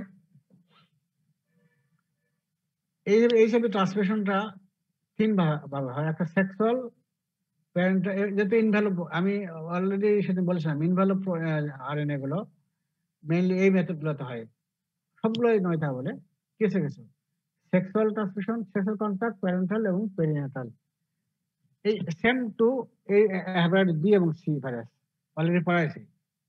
একই জিনিসই তোমার খেয়াল রাখো, তাহলেই হবে। সেক্সুয়াল কন্টাক্ট হলো, প্যারেন্টাল হলো transmission of contact blood product, তারপরে ড্রাগে বোঝানো হয় ইন্টারভেনাস, যেমন এগুলোর মধ্যে ফ্যাক্টরিং, তারপরে এগুলো তোমার জানো, সার্জিক্যাল ইনস্ট্রুমেন্ট, এগুলো আর বলতেছি না। আর পেরিনেটাল বলতে কি, বাচ্চা যখন গর্ভবতী অবস্থায় প্লাসেন্টা ক্রস করবে, তারপরে যখন ডেলিভারি হবে তখন বার্থ ক্যানাল দিয়ে তোমার বাচ্চা ইনফেক্ট হতে পারে, আবার ডেলিভারির পরে কি হবে, ব্রেস্ট মিল্কের মাধ্যমে ছড়াতে পারে, এই তিনটার মাধ্যমে ছড়াতে পারে। এখন তোমরা প্যাথোজেনেসিস এটা এখন পড়তে হবে। প্যাথোজেনেসিস অফ এইচআইভি ইনফেকশন বা এইডস, এটার কোশ্চেন আরেকভাবে আসে, সেটা হলো তোমার হলো এই CD4 protein helper T sell কিভাবে কমে, এটাও কোশ্চেন আসে। হ্যাঁ, এখন পরীক্ষায় আসে এটা। আমরা এখানে দেখো, after entering the blood stream, তার মানে হলো কি, এই যে আমার 3 মেথডে যে প্রবেশ করার পরে আলটিমেটলি যাবে কোথায়, ব্লাড স্ট্রিমে, তাই তো নাকি? Hello, ji sir. Blood stream চলে গেল। আপনার এই জন্য বলছে after entering the blood stream HIV infects CD4 plus T cells. CD4 plus T cell আরেকটা হলো হেল্পার টি সেল, ওটাকে ইনফেকশন কিভাবে করলো সেটা অলরেডি রেপ্লিকেশন আমি বললাম। এখন কি হলো, ইনফেকশন কিভাবে করতে থাকে, HIV binds with the CD4 receptor in the CD4 plus T cells বা helper T cell. Helper T সেলে CD4 রিসেপ্টর সঙ্গে বাইন্ড করলো, কার মাধ্যমে, গ্লাইকোপ্রোটিন 120 মাধ্যমে বাইন্ড করলো আর প্যাথোজেন আমি সম্পূর্ণ বললাম না, কিন্তু ওই যে তোমার কোশ্চেন আসবে কার মাধ্যমে বাইন্ড করে, গ্লাইকোপ্রোটিন 120 আর এইচআইভি 2 এর ক্ষেত্রে গ্লাইকোপ্রোটিন 105। ওই কারণে কিন্তু রেপ্লিকেশন তোমাদের আমি বললাম। তাহলে HIV binds with the CD4 receptor on the CD4 plus T cells। Helper T সেলের CD4 receptor বাইন্ড করলো, বাইন্ড করার পরে কি হলো, the virion then enters the cell and replicates within the CD4 plus T cells and shut down the protein synthesis of T cells। Virus তাহলে কি helper T সেলের ভিতরে প্রবেশ করলো, রেপ্লিকেট করবে, রেপ্লিকেট করলে কি হবে, ওই সেলটা কি মারা যাবে না? মারা যাবে। তো কে মারা যাবে? আরেকটা কি করবে, রেপ্লিকেশন করবে, পাশাপাশি ওই ভাইরাস তো একটা সেল, আমাদের সেলগুলো কি কন্টিনিউয়াসলি প্রোটিন সিনথেসিস করে না, এখানে করতে দেবে না, shut down the protein synthesis of T sell. ঠিক আছে, দুইটা করলে, একটা রেপ্লিকেশন করতেছে এবং একই সঙ্গে ওই হোস্ট সেল যাতে প্রোটিন সিনথেসিস না করতে পারে ওটাও তারা করতেছে, দুটা করতেছে। আলটিমেটলি কি হলো, যখনই তখন কি হবে, তখন আমাদের যে সেনাবাহিনী ভাইরাস ইনফেক্টেড সেলস, তোমার যে সাইটোটক্সিক টি সেল কি করে ভাইরাস ইনফেক্টেড সেলকে মারিয়ে ফেলবে। তাহলে virus infected CD4 plus T cell মানে helper T cell is also destroyed by cytotoxic T cell. তাহলে মারা যাচ্ছে দুই ভাবেই কিন্তু, একটা হলো যে প্রথম ভাইরাসটা প্রবেশ করলো হেল্পার টি সেলের ভিতরে এবং রেপ্লিকেশন করলে হেল্পার টি সেলটা মারা যাবে, পাশাপাশি কি করে প্রোটিন সিনথেসিস তারা শাটডাউন করে কমে দেবে, তারপর সেইভাবে মারা যাচ্ছে। আরেকটা মারা যাবে কি হবে, এই হেল্পার তোমার সাইটোটক্সিক টি সেল করবে কি, এই যে ভাইরাস ইনফেক্টেড হেল্পার টি সেলকে মেরে ফেলবে। মেইনলি তোমার এটাই, এই virus infected CD4 plus T cells is also destroyed by cytotoxic T cell, এটাই মেইন। মারা গেল, তাহলে কি হলো, কমে গেল না, হেল্পার টি সেল কি কমে গেল না, তাই তো? স্যার কমে গেল স্যার। কমে গেল, ওটাকেই বলবো কোয়ালিটি না কোয়ান্টিটি? কোয়ান্টিটি। এখন এটা কোয়ান্টিটি কমে গেল, এবং এই ক্ষেত্রে শুধু কোয়ান্টিটি হয় না, কোয়ান্টিটি কমে না, কোয়ালিটিও নষ্ট হয়ে যায়।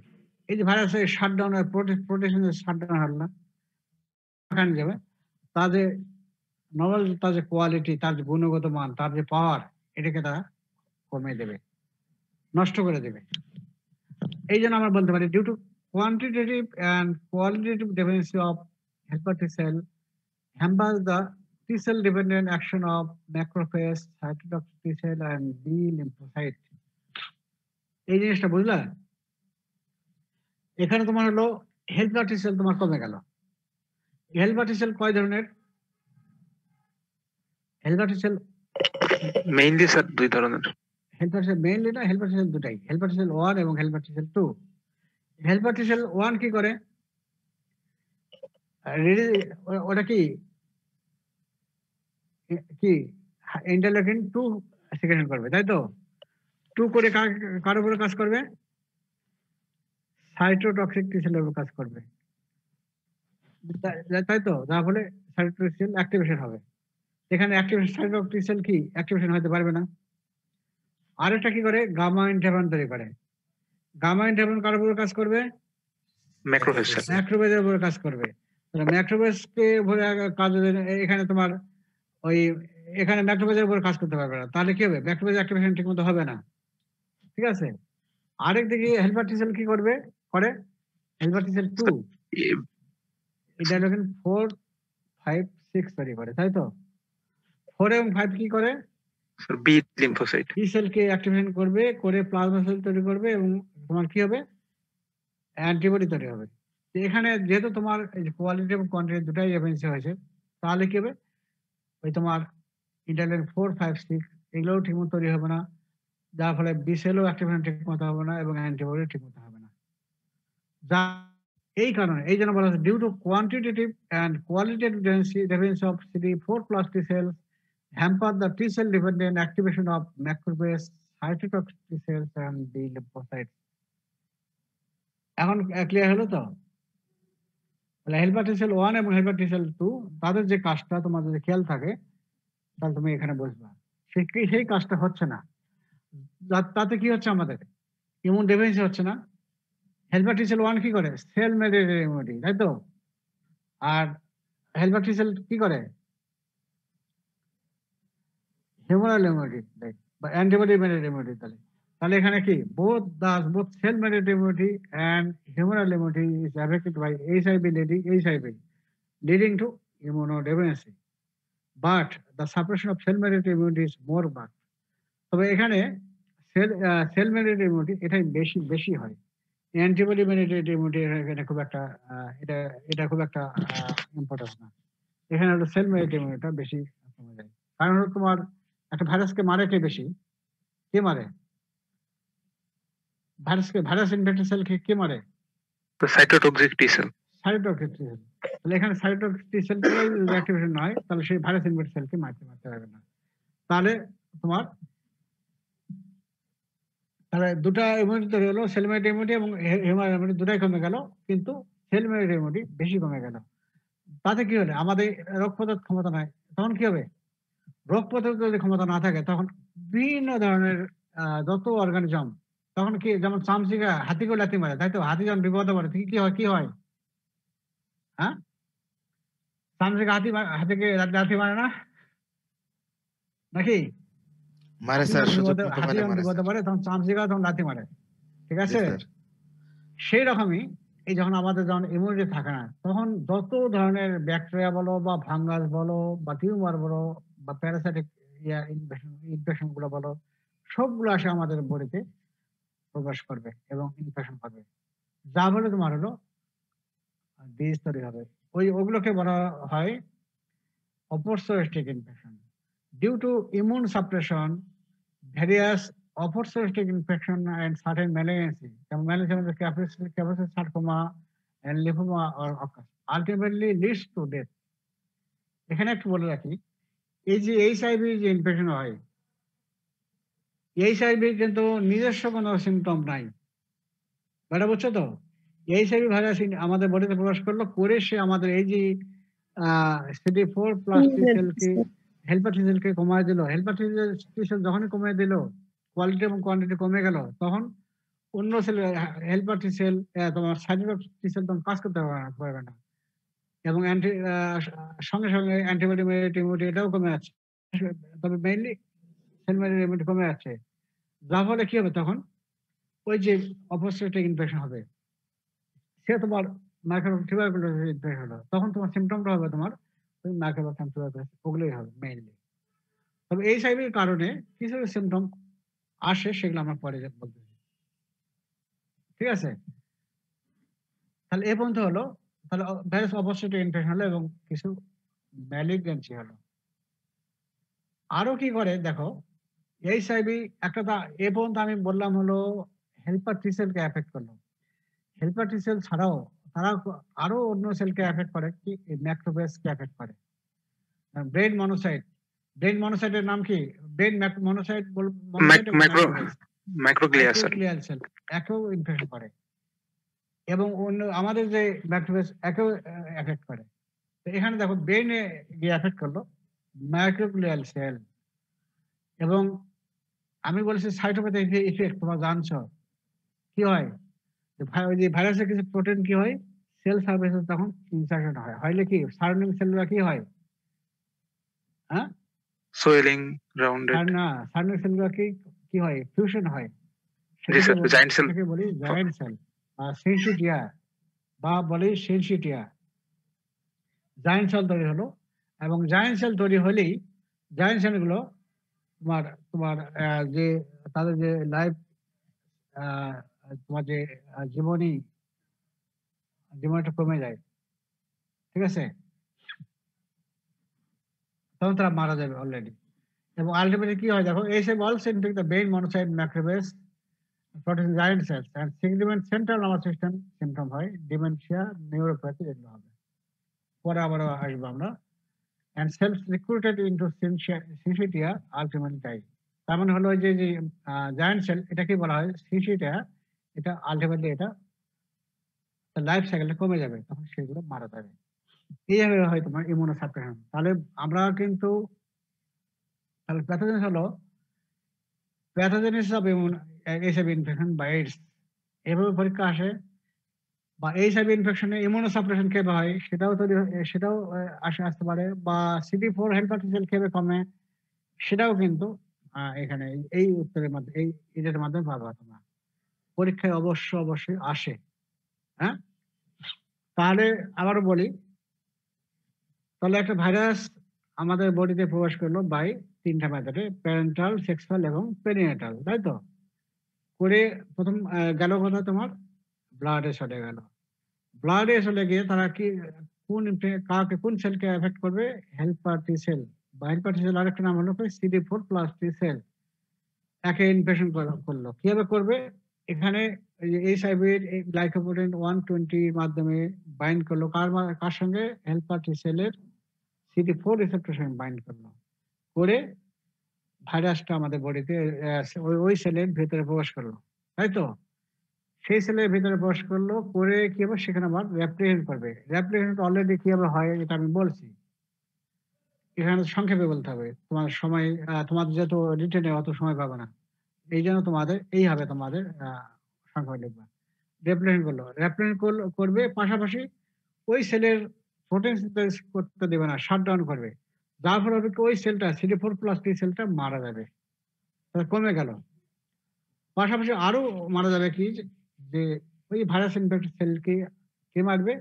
এই সাইটোটক্সিক টি সেল মারে ফেলবে। যার ফলে কি হলো? হেল্পার টি সেল কমে গেল। তো এখানে শুধু খালি কমেই যাবে না, কোয়ান্টিটিও কমবে না, এখানে কোয়ালিটি এটাও হ্যাম্পার হবে। কোয়ান্টিটি এবং কোয়ালিটি কমে গেল। তাহলে কি হবে? একটা তোমার হেল্পার টি সেলের উপরে অনেকগুলো সেল ডিপেন্ডেন্ট, তাই তো? তোমার সেই সাইটোটক্সিক টি সেল ডিপেন্ডেন্ট, তারপরে macrophage dependent, B cell dependent. এই ডিপেন্ডেন্ট হওয়াতে এই সেলগুলো কাজ করতে পারবে না। যেমন কি হেল্পার টি সেল 1 কি করে? ইন্টারলিউকিন 2 সিক্রেশন করে তোমার সাইটোটক্সিক টি সেলকে অ্যাক্টিভেশন করে। তো এই ক্ষেত্রে কি হবে? ইন্টারলিউকিন 2 সিক্রেশন ঠিকমতো হবে না। তাহলে কি হবে? সাইটোটক্সিক টি সেল সেই অ্যাক্টিভেশন ঠিকমতো হতে পারবে না। যার ফলে সে কাজ করতে পারবে না। তারপরে ম্যাক্রোফেজ অ্যাক্টিভেশন করতে পারবে না। কি জন্য? গামা ইন্টারফেরন এখান থেকে তোমার ঠিকমতো তৈরি হবে না। তাহলে কি হবে? তোমার ম্যাক্রোফেজও ঠিকমতো কাজ করতে পারবে না। আচ্ছা, আরেকটা কি হলো? হেল্পার টি সেল 2 এটা করে কি? ইন্টারলিউকিন 4, 5, 6 তৈরি করবে। তো এক্ষেত্রে তোমার হেল্পার ইন্টারলিউকিন 4, 5, 6 এগুলো তো ঠিকমতো তৈরি হবে না। যার ফলে কি হবে? তোমার বি সেল থেকেও অ্যাক্টিভেশন হবে না। বি সেল অ্যাক্টিভেশন না হলে প্লাজমা সেল ঠিকমতো তৈরি হবে না। তৈরি না হলে তোমার অ্যান্টিবডিও ঠিকমতো তৈরি হবে না। তাহলে তোমার বলতে পারি বোথ সেল মেডিয়েটেড ইমিউনিটি এবং হিউম্যান ইমিউনিটি দুটাই এফেক্টেড হলো, কমে গেল। তবে সেল মেডিয়েটেড ইমিউনিটি মোর মার্ক, এটাই বেশি কমবে। এখন এই সেল মেডিয়েটেড এই যে ইমিউনিটি কমে যাওয়ার ফলে হবে কি, ভাইরাস অবশ্যই ঠিক ইনফেকশন এখানে চলে আসবে এবং ম্যালিগনেন্স হবে, আলটিমেটলি ডেথ হবে। আর আরেকটা হলো কি, সেলুলার আরেস্টে যে আমাদের মাইক্রোগ্লিয়াল সেল, সেখানে তারা এফেক্ট করলে সেখানে তৈরি হবে যেমন জায়ান্ট সেল তৈরি হবে। মরফোলজি চেঞ্জ হলো, জায়ান্ট সেল তৈরি হলে কি হবে? সেখানে সেন্ট্রাল নার্ভাস সিস্টেমে কিছু সিমটম হবে, যেগুলো পরে আমরা আরো বিস্তারিত জানবো। আলটিমেটলি জায়ান্ট সেল তৈরি মারা যাবে। এইটাই হলো তোমার প্যাথোজেনেসিস। খেয়াল থাকবে? হ্যালো, আচ্ছা। থাকবে স্যার। এখন দেখো natural course of HIV infection. Natural course of HIV infection, এটা তোমাদের রিটেন পরীক্ষায় একবার আসছিল। ভাইবা তো আমার ধরি না, কিন্তু রিটেনের জন্য তোমরা একটু পড়ে নাও, সংক্ষেপে লিখবে। এটা অনেক কিছু দেওয়া আছে, কিন্তু সংক্ষেপে লিখবে। ন্যাচারাল কোর্স কি? এখানে টিপিক্যাল কোর্সে আমরা course of spends about decade, অনেক দিন, 10-12 বছর লেগে যায়, 8 বছর, এরকম 8-10-12 বছর লেগে যায়। এই জন্য বলা হচ্ছে স্পেন্ডস অ্যাবাউট ডিকেড। এবং স্টেজকে আমরা 3টা ভাগে ভাগ করবো। একটা হলো প্রাইমারি ইনফেকশন, ক্লিনিক্যাল ল্যাটেন্সি, 3 নম্বর হলো ক্লিনিক্যাল ইলনেস এন্ড ডেথ। হ্যাঁ, 3টা। প্রাইমারি ইনফেকশন, ক্লিনিক্যাল ল্যাটেন্সি মানে সুপ্ত অবস্থা চলে যাবে, প্রথমে ইনফেকশন হলো, তারপরে ল্যাটেন্ট পিরিয়ডে চলে যাবে, তারপর তোমার বহুদিন পরে হবে তোমার ক্লিনিক্যাল ইলনেস এবং ডেথ হবে। 3টা পিরিয়ডে ভাগ করলাম। এবং এই যে দেখো, duration between the primary infection and progression to clinical disease average 10 years. Average 10 বছর বলা হচ্ছে। অনেক দিন সময় লাগছে। এই জন্য বলা হয় এটা স্লো ভাইরাস ইনফেকশন বলা হয় বা ল্যাটেন্ট ইনফেকশন। আমি এক্সাম্পল দিয়েছিলাম না, যখন তোমার ওই যে ইন্ট্রোডাক্টরি ক্লাসে যেগুলো পড়াইলাম, ঠিক আছে? যারা ক্লাস করেছো তারা বুঝবা, আর ক্লাস যারা করেন তারা কিন্তু এগুলো বুঝবে না। তাহলে এখন আমরা 3টা স্টেজ আমরা পড়াই। Primary HIV infection. এখানে কি হবে দেখো, following exposure to HIV infection, initial virus যখন আমাদের বডিতে প্রবেশ করলো, তখন কি হবে, ডাইরেক্টলি চলে গেল কি ব্লাডে, তাহলে সেটাকে বলবো ভাইরামা। ব্যাকটেরিয়া প্রবেশ করলে বলবো ব্যাকটেরিয়া, তাহলে এখানে হলো ভাইরামিয়া হলো। এবং ভাইরামিয়া থাকে কতদিন? বেশি দিন থাকে না, মাত্র 8 থেকে 12 সপ্তাহ, 8 to 12 উইকস, 2 মাস থেকে 3 মাস, এর বেশি না, তাই তো? Viral detectable 8 to 12 weeks. এবং এরপরে এই ভাইরাল থাকলো, এরপরে গোটা বডিতে ছড়া যাবে। মেইনলি কোথায় যাবে? Widely disseminate mainly in lymphoid organ. Lymphoid অর্গানে চলো, এটা রিমেম্বার দিস। এই সময় তোমার সিমটম হবে কি? অ্যাকুট মনোনিউক্লিয়াস লাইক সিমটম হবে, develop in 50 to 75% in 3 to 6 weeks after HIV infection. এখানে হবে তোমার অ্যাকুট মনোনিউক্লিওসিস লাইক সিমটম। এটা হলো এপস্টিন বার ভাইরাস করে। এটা আমাদের যখন ওই যে হিউম্যান হার্ভেস ভাইরাস যখন করানো হবে, তখন এটা তোমার জানবা। এরপরে দেখো, এবং এটা সবারই হয় না, মাত্র 50 to 75% পেশেন্ট হয়। চিন্তা করছো? আর সবার না হইতে পারে। এরপরে কি হলো, এই সময় during this period there's significant drop in number of circulating helper T cell. এই সময় হেল্পার T cell কিন্তু কিছুটা কমে যাবে, সিগনিফিকেন্ট ভালোই কমে যাবে। সিগনিফিকেন্ট ড্রপ হলো, কিন্তু এই সময় আমাদের সেনাবাহিনী আবার তখন ওই যে চলে যাবে, প্রথম ইমিউন রেসপন্স হবে। সেনাবাহিনী চলে আসলে করবে কি? An immune response to HIV infection occurs 1 to 12 weeks after infection. তারপরে কি সেনাবাহিনী যখন করবে ওই ভাইরাসকে মেরে ফেলবে, তারপর viraemia drops and CD4 plus T cell আবার রিবাউন্ড আবার তৈরি হয়ে থাকবে। তাহলে প্রথম দিকে হলো কি, হেল্পার T সেল কমে গেল, কিন্তু এরপরে যখন আবার আমাদের ইমিউন রেসপন্স হলো, তখন ভাইরাসটা আবার মারা যাবে, ভাইরামা ড্রপস হলো, এবং এই যে তখন আবার কি হেল্পার T সেল আবার রিবাউন্ড, আবার তারা কি বাড়তে থাকবে, তাই তো? কিন্তু কথা আছে এখানে, বাড়তে থাকলো ভালো দিক, কিন্তু immune response is unable to clear infection completely. সব ভাইরাসকে মারতে পারতেছে না। সেই ভাইরাসগুলো থাকতেছে কোথায়? HIV persistent lymphoid organ. এটাই তোমার হলো বিশেষত। তাহলে প্রাইমারি ইনফেকশন কি হলো? যে প্রথম ব্লাড বডিতে প্রবেশ করলো, করে ব্লাডে চলে গেল, সেটা হলো ভাইরামিয়া। কতদিন থাকবে? 8 থেকে 12 সপ্তাহ, মানে 2 থেকে 3 মাস থাকলো। এবং সেই সময় কি ওয়াইডলি ডিসেমিনেটিং অর্গান, তবে লিম্ফোয়েড অর্গানে বেশি গেল।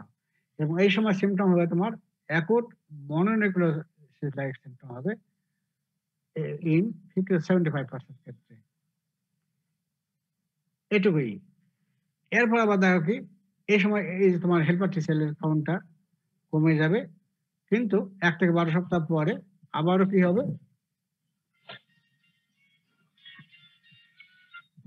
একটু পরে বলতেছি আমি, একটু পরে। তারপরে কি হচ্ছে দেখো, কমে গেল। তারপর ইমিউন রেসপন্স যখন হলো, হেল্পার T সেল তখন আবার ভাইরামা কমে গেল, এবং হেল্পার T সেল আবার তখন আগের স্টেজ একবার যাবে না, কিন্তু কমবে আর কি, বাড়তে থাকবে। কিন্তু ইমিউন রেসপন্স হলো, সম্পূর্ণ ভাইরাসকে তারা মারতে পারলো না, এবং তারা তখন কি করবে? ব্লাডে থাকবে না, তখন চলে গেল কি লিম্ফোয়েড অর্গানে চলে যাবে, এই যে পারসিস্টেন্ট লিম্ফোয়েড অর্গান। এবং এই সময় তোমার লিম্ফোয়েড অর্গানে চলে গেল, এইখানে তোমার ল্যাটেন্ট পিরিয়ড শুরু হলো। এখন দেখো ল্যাটেন্ট পিরিয়ড দেখো, এটা এই যে persistent viruses application and virus dynamics, এটাকে বলা হয় ল্যাটেন্ট পিরিয়ড। এখানে কি হয় দেখো, এত কিছু আমি বলি, এই ল্যাটেন্ট পিরিয়ডটা কত, এখানে হবে 2 থেকে 10 বছর। এবং এই সময় তারা কি লিম্ফোয়েড অর্গানে থাকতেছে,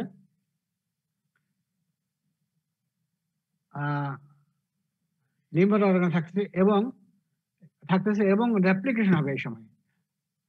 তারা ডিজিজ করতেছে না, কিন্তু রেপ্লিকেশন হবে। আমি এত এইগুলো নিয়ে আসছি, দেখো প্রতিদিন দেখো রেপ্লিকেশন কতগুলো হবে, প্রতিদিন 10 বিলিয়ন এইচআইভি প্রোডিউস, এবং 10 বিলিয়নই মারা যাবে। 10 billion HIV produce and destroy each day. প্রতিদিন চিন্তা করছো কতগুলো মারা, 10 বিলিয়ন। তো প্রতিদিন তৈরি হচ্ছে, মারা যাচ্ছে। তো একসময় হবে কি, এই যে লিম্ফ নোড এজ আর্কিটেকচার নষ্ট হয়ে যাবে। নষ্ট হয়ে গেলে কি হবে, তখন ভাইরাস যখন আর্কিটেকচার যতক্ষণ পর্যন্ত ঠিক থাকবে ততক্ষণ পর্যন্ত ভাইরাসটা তোমার লিম্ফোয়েড অর্গানের মধ্যে থাকবে। যখন আর্কিটেকচার নষ্ট হয়ে গেল তখন সেই ভাইরাসটা আবার ব্লাডে চলে গেল। এটাকে বলা হয় হলো ল্যাটেন্ট পিরিয়ড। এই ল্যাটেন্ট পিরিয়ডের শেষে তোমার হবে, আচ্ছা আরেকটা হলো ল্যাটেন্ট পিরিয়ড শেষ হলো, এই ব্লাডে চলে গেল, এই সময় তোমার হবে কি, high level of virus is detectable in plasma. Infection with late stage disease, HIV found in most HIV, এই সময় HIV নেচারটা চেঞ্জ হবে। প্রথম মোর ভিরুলেন্ট এবং cytopathic, then the strain of virus found in other infection. এবং এই ভাইরাসটা প্রথম হয় অ্যামট্রপিক, মানে মনোসাইট ম্যাক্রোবেসকে এফেক্ট করে, কিন্তু পরের দিকে হেল্পার টি সেলকে সাধারণত বেশি এফেক্ট করে, টিট্রপিক। এর অ্যাডভান্সড HIV ডিজিজ। আলটিমেট হবে তোমার এইডস হবে। তাহলে এখানে দেখো, আবারও বলে নেই, এটা তাহলে পরীক্ষায় আসে, এটা একটু দেখে নিও। তাহলে আমরা ভাগ করতেছি 3টা ভাগে, একটা প্রাইমারি ইনফেকশন, তারপর ক্লিনিক্যাল ল্যাটেন্সি, 3 নাম্বার হলো ক্লিনিক্যাল ইলনেস এন্ড ডেথ। তাহলে আর এই যে প্রাইমারি ইনফেকশন হলো এবং এই যে ক্লিনিক্যাল ডিজিজ হলো, এর মাঝে এভারেজ পিরিয়ডটা হবে কত, 10 বছর। প্রাইমারি এইচআইভি ইনফেকশন কি হলো, প্রথম এই যে ব্লাড আমাদের বডিতে প্রবেশ করলো, ভাইরাস গেল কোথায়, ব্লাডে, ভাইরামিয়া হলো, এবং ভাইরামিয়া কত থাকবে, 8 থেকে 12 সপ্তাহ, মানে 2 থেকে 3 মাস। এবং এরপরে তারা যাবে কোথায়, গোটা বডিতে ছড়া যাবে, তবে লিম্ফোয়েড অর্গানে বেশি যাবে। এবং এই সময় সিমটম বেশি কিছু হয় না, only acute mononucleosis like symptom হবে, only 50 to 75% in 3 to 6 weeks after primary infection. তারপরে দেখো এই সময় হবে কি, হেল্পার টি সেল পরিমাণ কমে যাবে, আবার কিছুদিন 1 থেকে 12 সপ্তাহ পরে আবার তখন আমাদের ইমিউন রেসপন্স যখন আবার চলে মানে আসলো, তখন আবার ভাইরাসটা মারি ফেলবে, তখন ভাইরাস ড্রপ করলো এবং CD4 plus T cell, helper T sell আবার আগের স্টেজ দিকে চলে যেতে থাকবে, বাড়তে থাকবে। ঠিক আছে, কিন্তু এই যে immune response is unable to clear infection completely, HIV persist in lymphoid organ, in lymphoid organ চলে গেল। এখন লিম্ফোয়েড অর্গানে চলে গিয়ে ওখানে তারা ল্যাটেন্সি হিসেবে থাকবে, কোনো সিমটম সাইলেন্ট ইনফেকশন করবে। এখানে শুধু তোমার হবে কি, ইনফেকশন করবে না, তোমার হলো কি হলো, সিমটম করবে না, কিন্তু প্রতিদিন তারা রেপ্লিকেশন করবে। এবং প্রতিদিন কি করতেছে, 10 বিলিয়ন HIV প্রডিউস এবং ডেস্ট্রয় ইচ ডে। এবং লিম্ফ নোড কি করবে, ধরে রাখার চেষ্টা করবে।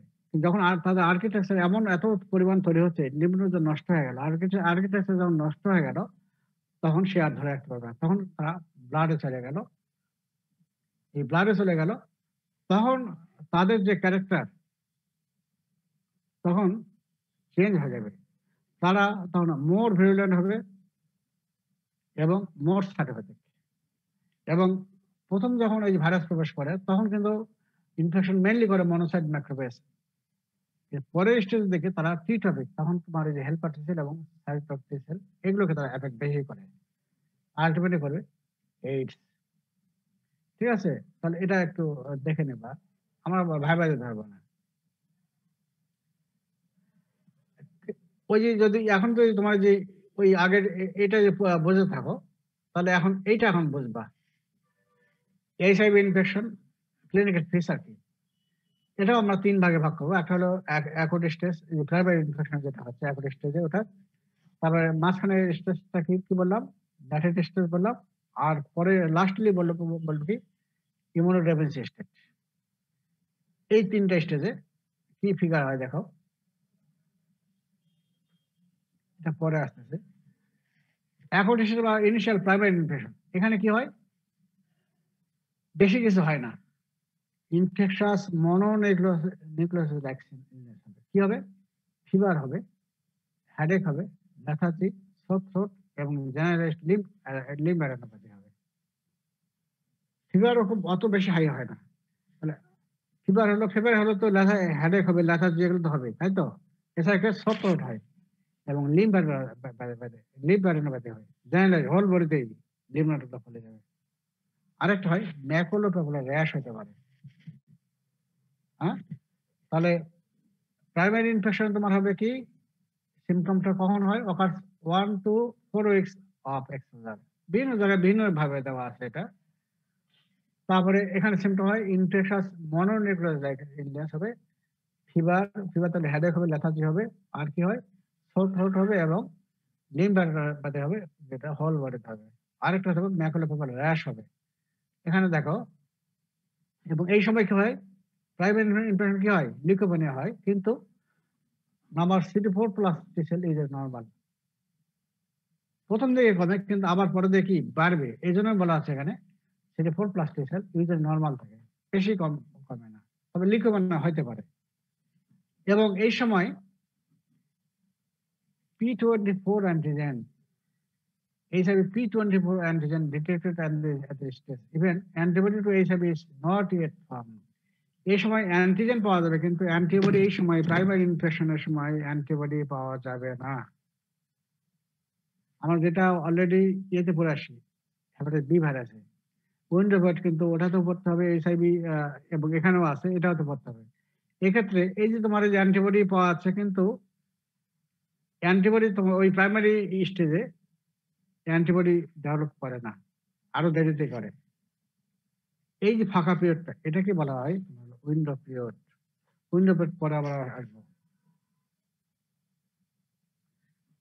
আর কি হয় এখানে? এই ম্যাকুলোপ্যাপুলার র্যাশ হয়, আর এগুলো হয়। আর এই যে ওরাল আলসার হয়, দেখো এই যে, হ্যাঁ, ওরাল আলসার। তাহলে infectious mononucleosis like symptom, fever, lethargy, oral sore throat, ulcer, তারপর লিম্ব অ্যাডেনোপ্যাথি হবে। আর কি হয়? ম্যাকুলোপ্যাপুলার র্যাশ হয়। ঠিক আছে। মিডল স্টেজ দেখো, এটাকে বলবে কি? Latent period. এই ল্যাটেন্ট পিরিয়ড লং, 2 থেকে 10 বছর। কারো 2 বছর, কারো 10 বছর। ঠিক আছে, ঠিক না, কিন্তু 2 থেকে 10 বছর। এবং এই সময় পেশেন্ট সাধারণত অ্যাসিম্পটোমেটিক থাকে এবং লো ভাইরাস কম থাকবে। কি যেন কম থাকবে?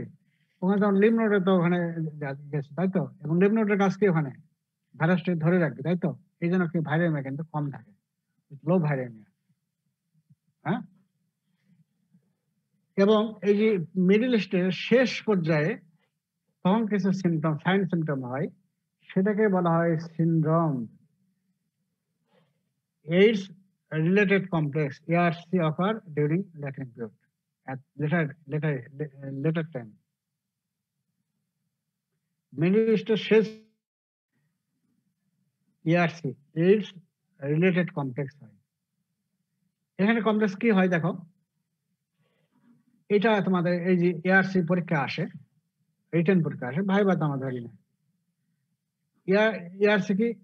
In HIV infected person, 2 or more constitutive symptom may present with detectable P24 antigen with low CD4+ T cells are called ARC, AIDS related complex. AIDS related complex often progress to AIDS. তাহলে কি হবে? HIV infection পার্সনে 2 অথবা 2 এরও বেশি constitutional symptom থাকবে। কি symptom, এগুলো আমরা পরে আসতেছি।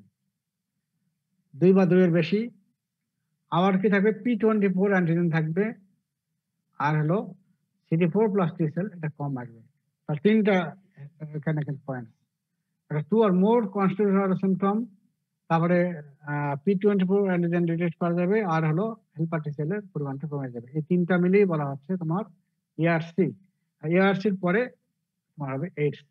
ERC দেখো এখানে কনস্টিটিউশনাল সিম্পটম কি আছে দেখো, unexplained fever for more than 2 months, unexplained diarrhea for more than 2 months, loss of appetite, loss of body weight, 10% body weight loss within short period, 2 to 3 weeks, night sweating এবং lymph adenopathy. তাহলে দেখো fever হবে 2 মাসের বেশি। ফিভারটা আমরা এখানে বলি যে সাধারণত আনএক্সপ্লেইনড ফিভার। ফিভার কি কারণে হচ্ছে মানে বোঝাই যায় না, ধরাই যায় না, এই জন্য বলা হয় আনএক্সপ্লেইনড ফিভার।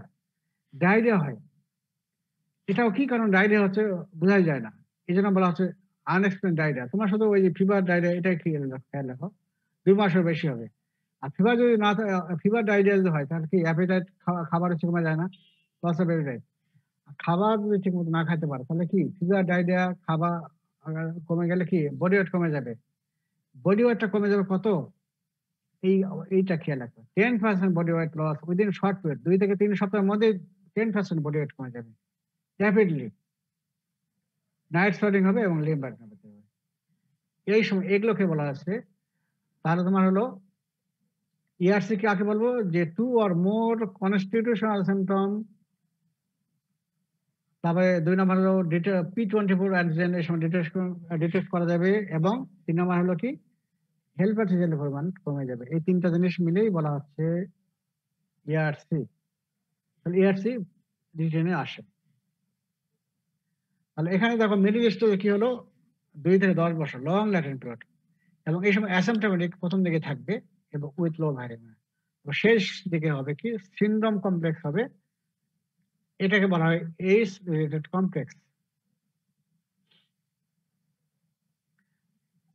এরপরে দেখো লেট স্টেজ হবে কি, লেট স্টেজ এইখানে হবে তোমার AIDS acquired immunodeficiency syndrome, late stage. এটাকে এখানে কি হয় দেখো, CD4+ T cells below 200 per cubic millimeter of blood। এখানে কিন্তু মোস্ট ইম্পর্টেন্ট, কখন এইচআইভি হয়, এই যে হেল্পার টি সেল পরিমাণটা বলতে হবে তোমার 200 per cubic millimeter কম হবে। ঠিক আছে, এটা কিন্তু ভাইবার জন্য ধরা হয়। ঠিক আছে, কখন হবে, তাহলে CD4+ T সেল কমে যাবে less than 200, below 200 per cubic millimeter blood. এবং যখনই তোমার এটা কমে যাচ্ছে অবশ্যই তখন তোমার ইমিউন ডেফিসিয়েন্সি হচ্ছে, তাই তো। ইমিউন ডেফিসিয়েন্সি হলে কি হবে, তখন অপোজিট ইনফেকশন হবে, ম্যালিগন্যান্সি হবে, কিছু কিছু হবে, এবং নিউরোলজিক্যাল সিম্পটম হবে। CD4+ দেখো এখানে নরমালি, এটা তোমাদের জানতে হবে, নরমালি দেখো 600 to 1200 per cubic millimeter normally. R HIV infection হয়তো 500 কম হলে এইচআইভি ইনফেকশন যখন হলো প্রথম দিকে 500 কম, প্রথম দিকে 500 কম হবে। আর এইডস হবে কখন, যদি 200 কম হয় তখন তোমার হবে AIDS. Critical value of helper T sell কি 200 per cubic millimeter, এটা অবশ্যই জানবা, ভাইভাতে ধরা হয়।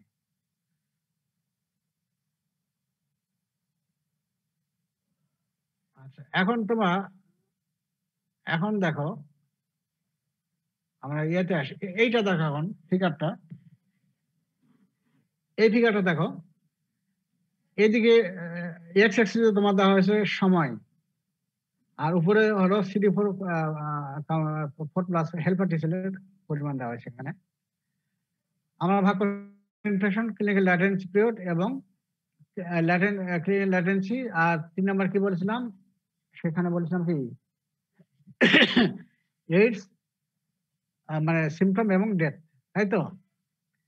এখানে দেখো প্রাইমারি ইনফেকশন যেমন হলো তোমার প্রাইমারি ইনফেকশন হলো তখন তোমার প্রথম থেকে কি হবে, এই যে ওই যে সবুজ নীল দাগটা, এটা হলো তোমার ইনিট করতে তোমার হলো হেল্পার টি সেল। প্রথম দিকে তোমার হেল্পার টি সেল দেখো কমে যাচ্ছে, দেখো ঠিক আছে, কমে গিয়ে দেখো এই 500 চলে আসে না, ওই যে আমি যেটা ঠিক আছে দেখালাম, দেখো 500 চলে আসছে, হ্যাঁ 500 দেখো চলে আসে, ঠিক আছে 500 পর্যন্ত চলে আসলো। তারপরে দেখো প্রাইমারি ইনফেকশনের ভালো হয়ে গেল, তারপরে কি ল্যাটেন্ট পিরিয়ডে চলে গেল, তারপরে ভাইরাস কি হেল্পার টি সেল আবার বাড়তে থাকবে, দেখো আবার দেখো বাড়তে থাকতেছে, কিন্তু বাড়তে থাকলেও কিন্তু একবারে নর্মাল স্টেজে কিন্তু যাবে না, কিন্তু বাড়তে থাকলো, বাড়তে বাড়তে গিয়ে তারপরে তোমার কি ল্যাটেন্ট পিরিয়ডে আসলো। ল্যাটেন্ট পিরিয়ডে আসলে কি হবে তখন, তখন ভাইরাসটা কি হবে তখন, ভাইরাস তখন ভাইরাসটা কি হবে তখন আবার তোমার লিম্ফোয়েড অর্গানে চলে গেল, ওখানে 10 বিলিয়ন সেল প্রতিদিন ভাইরাস কি রেপ্লিকেট করতেছে এবং মারা যাচ্ছে, তাই তো। এরপরে কি হলো, লিম্ফ নোডে রাখার চেষ্টা করবে, লিম্ফ নোড তাদেরকে ধরে রাখার চেষ্টা করবে, যখন লিম্ফ নোডের আর্কিটেকচার নষ্ট হয়ে গেল তখন তার ভাইরাস ব্লাডে চলে গেল, তখন তোমার শেষের দিকে তখন তোমার সিমটম হবে, সেটাকে বলা হয় ERC। এবং এই সময় দেখো তোমার, এই সময় তোমার কি হয়, ERC হলে ভাইরাসটা মোর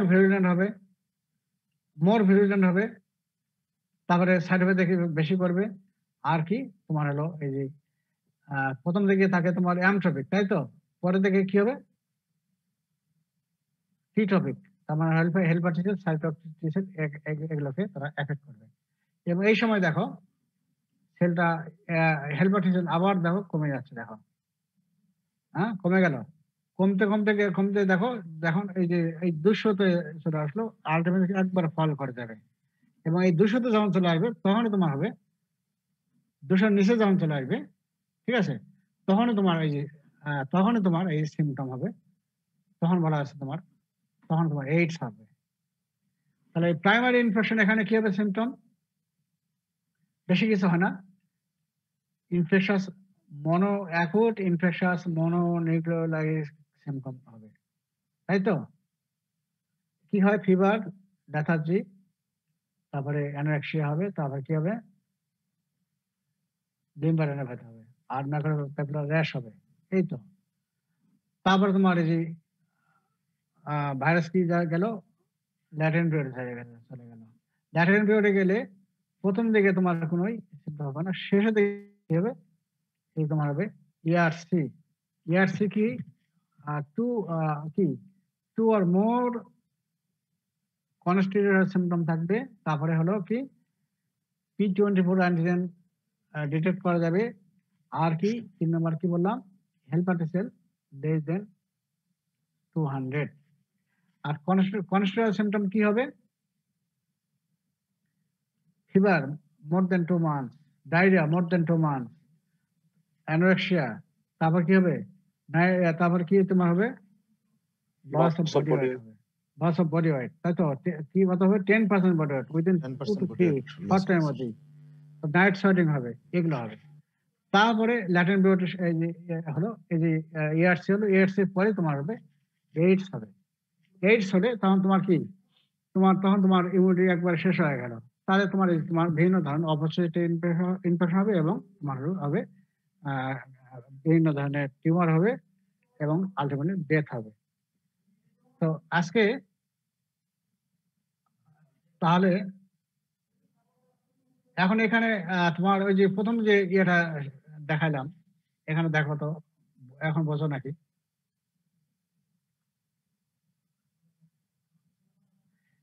এই সাইড, এখন এই সাইডটা দেখো তো, HIV it is an enveloped RNA virus causing AIDS. ভাইরাসটাকে বলা হচ্ছে এইচআইভি, আর এইডস কাকে বলা হচ্ছে acquired immunodeficiency syndrome. Immune deficiency হলে যে সিনড্রোমটা হবে সেটা হলো এইডস, তাই তো। তাহলে এটাকে বলতে পারি it is a syndrome complex which is caused by human immunodeficiency virus, ঠিক আছে। তারপরে এইচআইভি ইনফেকশন কাকে বলবো,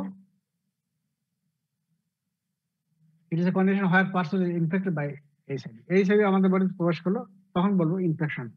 তো ইনফেকশন হইলেই তোমার যে ইয়ে হবে, তোমার সিমটম থাকবে তা কিন্তু নয়, ঠিক আছে, কারণ হলো সিমটম প্রথম এইচআইভি প্রবেশ করলো, করে যখন ল্যাটেন্ট পিরিয়ড যাবে তখন কি সিমটম থাকবে? সিমটম থাকবে না, তাই তো? ওই জন্য বলা হচ্ছে সিমটম থাকতে পারে, নাও থাকতে পারে। হ্যাঁ, এই জন্য হেয়াতে HIV infect person may not suffer from any symptom associated with infection, মানে এইচআইভি দ্বারা কোনো সিমটম হবে না। But in AIDS person suffer from symptom related to infection. Related to infection বলতে ওই তোমার অপোজিট ইনফেকশন, যেগুলো আমি কালকে পড়াবো, আজকে আর আমি পড়াতে চাচ্ছি না। তো খুব কঠিন হলো নাকি রাফি? জি স্যার।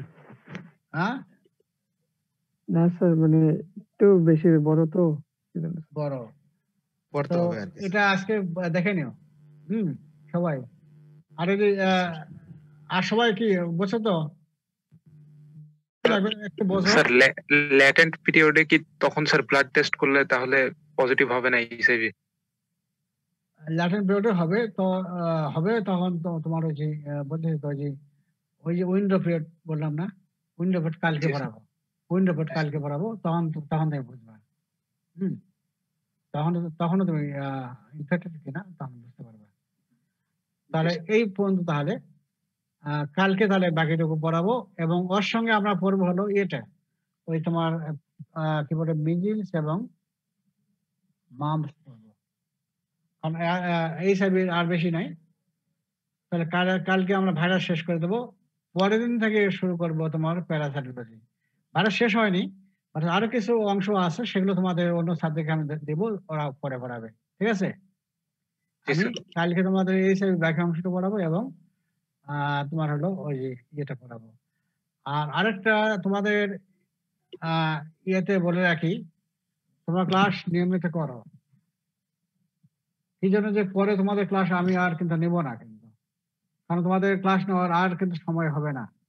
একটা জিনিস খেয়াল রাখো, আমরা কিন্তু পরে তোমাদেরকে এই ক্লাস, অনলাইনে ক্লাস নিয়ে, এবং এখন অনলাইন এই বছর তাই যাবে, বুঝছো? এবার বছর যে অবস্থা, এবছর তোমাকে নিজেই চিন্তা করো যে ফেস টু ফেস ক্লাস হবে, তোমাকে আশা করো হবে? কন্ডিশন দেখে কি মনে হচ্ছে? কোনো সম্ভাবনা নাই স্যার ক্লাস হওয়ার। সম্ভাবনা খুবই কম।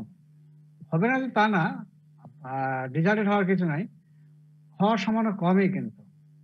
তারপরে তোমাদের আমার মনে হয় যে আর তোমাদের আর সময় আমরা পাবোই না। মোট কথা যে যদি ক্লাস হয়ও, তোমাদের ক্লাস আমরা আর নেবো না। তোমাদের প্যারাসাইট শেষ করে আমি সামান্য যদি কিছু বাকিও থাকে, প্যারাসাইট শেষ করতে বেশি সময় লাগবে না, কিন্তু অল্প দিনের মধ্যে আমি শেষ করে দেবো। ঠিক আছে, প্যারাসাইট খুব বেশি বড় নয়। তো ওটাও শেষ করে দিয়ে সামান্য কিছু বাকি থাকবে, তখন আমরা পরে সামান্য বাকিটুকু আমরা খাবার দিয়ে দেবো। বেশি হয়তো 7-8টা লেকচার নিলেই পরে তোমাদের লেকচার শেষ করে দেবো আমরা। এখন এই জন্য তোমাদের যারা ক্লাস করতেছে না, তারা কিন্তু পরে বিপদে পড়বে, এই জিনিসটা খেয়াল রাখো। হ্যাঁ, এই জিনিসটা খেয়াল রাখো। এখন তোমরা কে ক্লাস করতেছো, ক্লাস না করতেছো বুঝতেছি না, কিন্তু বুঝবো কখন? যখন পরীক্ষা আমরা ভাইভাতে ধরবো, তখন এই ক্লাস যদি করে থাকো, তাহলে ঠিকই তোমরা কোশ্চেন উত্তর দিতে পারবা, এবং আমরা যে পড়াচ্ছি সে বলতে পারবা। আর যদি আহ না ক্লাস করে থাকো, নিজে পড়ে যদি পণ্ডিত হতে চাও, ডাক্তার হতে চাও, তাহলে পরে সেটা বোঝাই যায়, এবং সেভাবে ডাক্তার হওয়া যায় না, ভালো ডাক্তার হওয়া যায় না। এই জন্য তোমাদের ক্লাসের চিন্তা আপাতত, ওই যে ফেস টু ফেস ক্লাস হবে এটা বাদ দাও। তোমরা এই যে বাকি ক্লাসটা করতে থাকো। এত তোমরা ক্লাস করোনি, এখন তোমরা ক্লাস করো, এটুকুই। তো কাল থেকেও তো তাহলে জাস্ট 10টায় ক্লাস শুরু করে দেবো। ঠিক আছে।